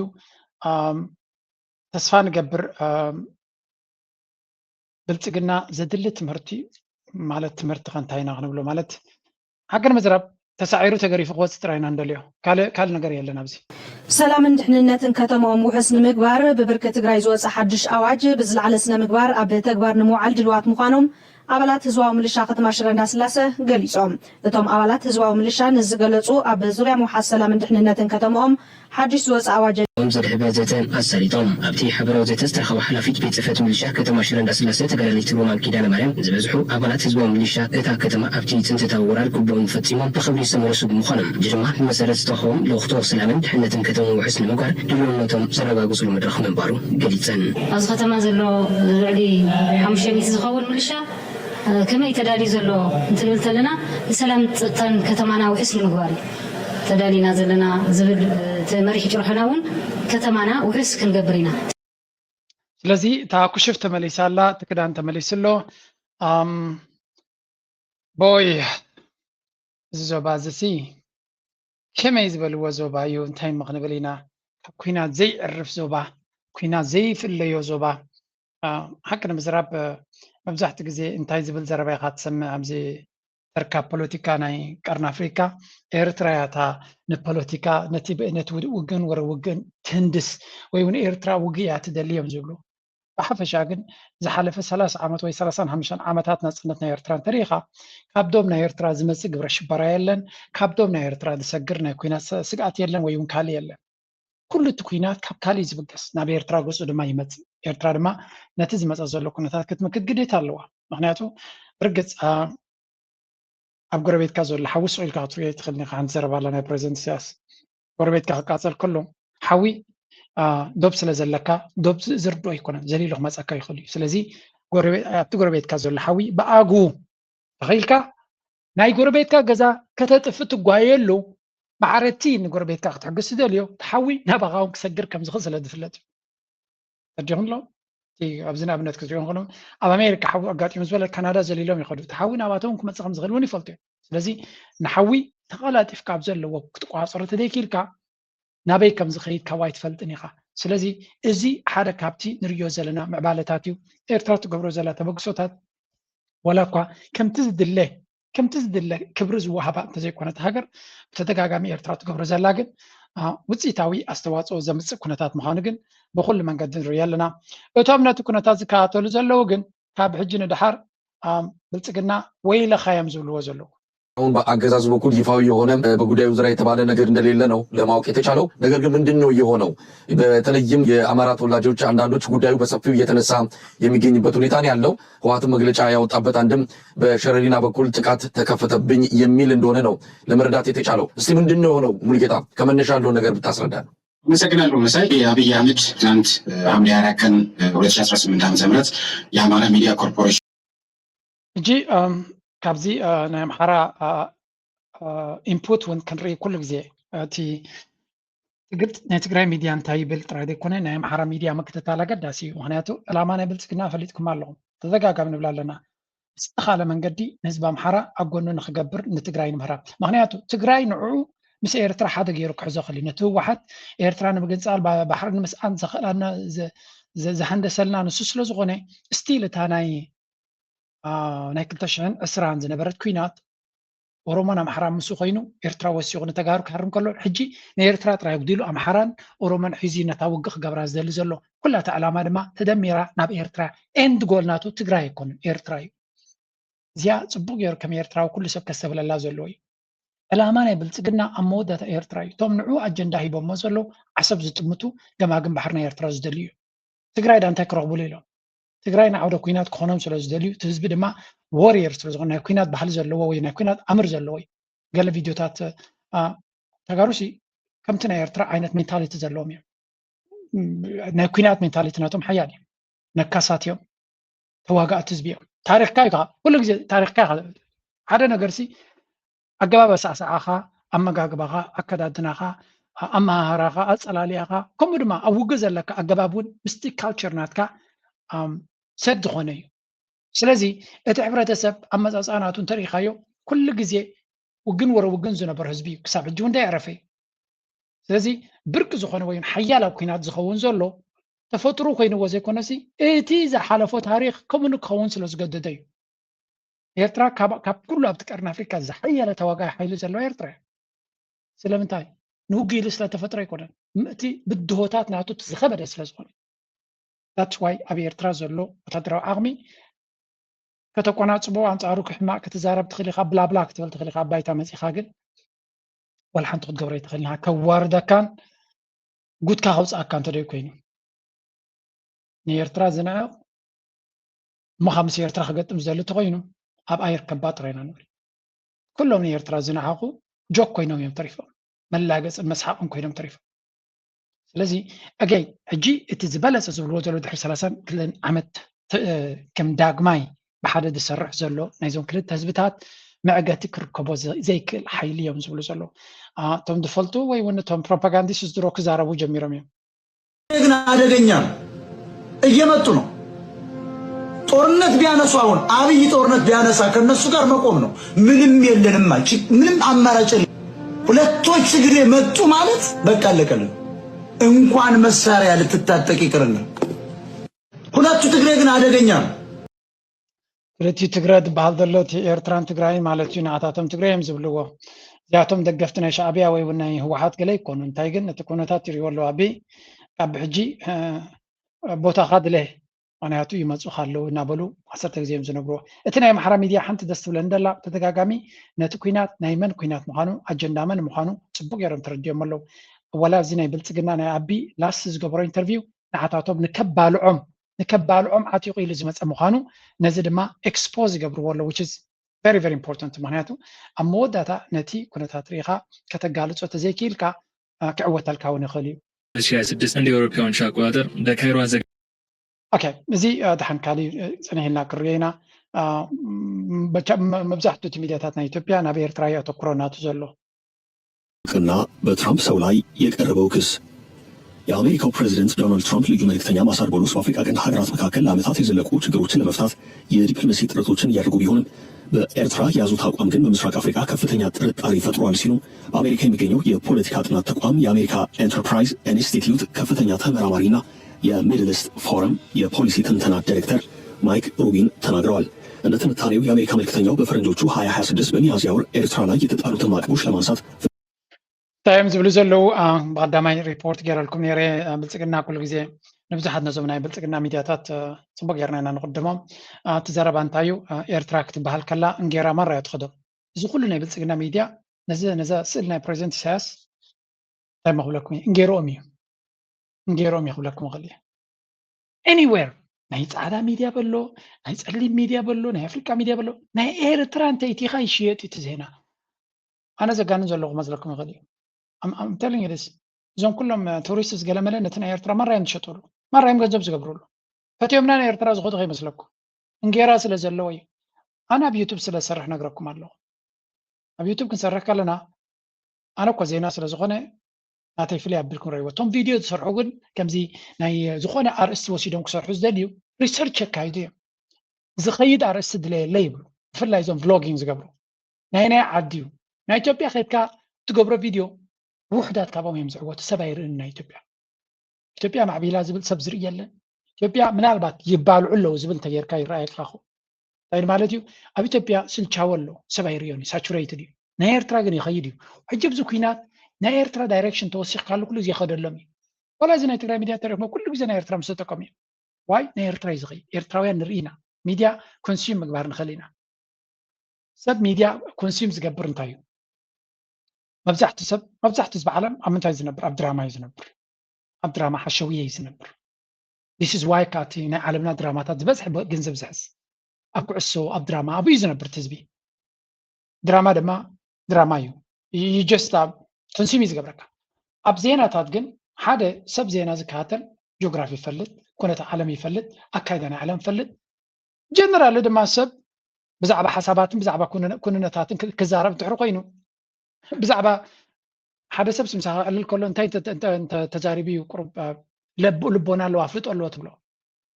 بزعبة كيم كارداشيان تزاربا كاتوين وي بزعبة نيكي ميناج كميرات سنيرا ويون I don't know latest فيلم زل بزعبو تزاربا اتحساس باناتون درجاناتون ابي مخانو لعلي تقمطوني خبرقص بزعبة ركق زغونه بوليتيكانا عالمنا كايدانات قالت فلت قم زيزان ببيو قالت فلت يخاتلو كما عالم ترى بزعبة قطبة بزعبة بيزنس بزعبة استراتيجيز قال زربت خوينا خامو ابزل على درجه لو يخاطب سبهم يزعقنك بزعبة سايكولوجي تفلت خوينكا بزعبة حال نغرات ابيت نغرات تزاربت خوينكا بزعبة تكنولوجي بزعبة انوفيشنز دن سبو يدقمكم كمبر بزعبة بيلكاتيلكا كستهم زغينا نخص فتحوا خص تمرعوا تفلت خوينكا سب اي عبيكا زينات كاتل خوينكا دما ابيت نغرات تفلت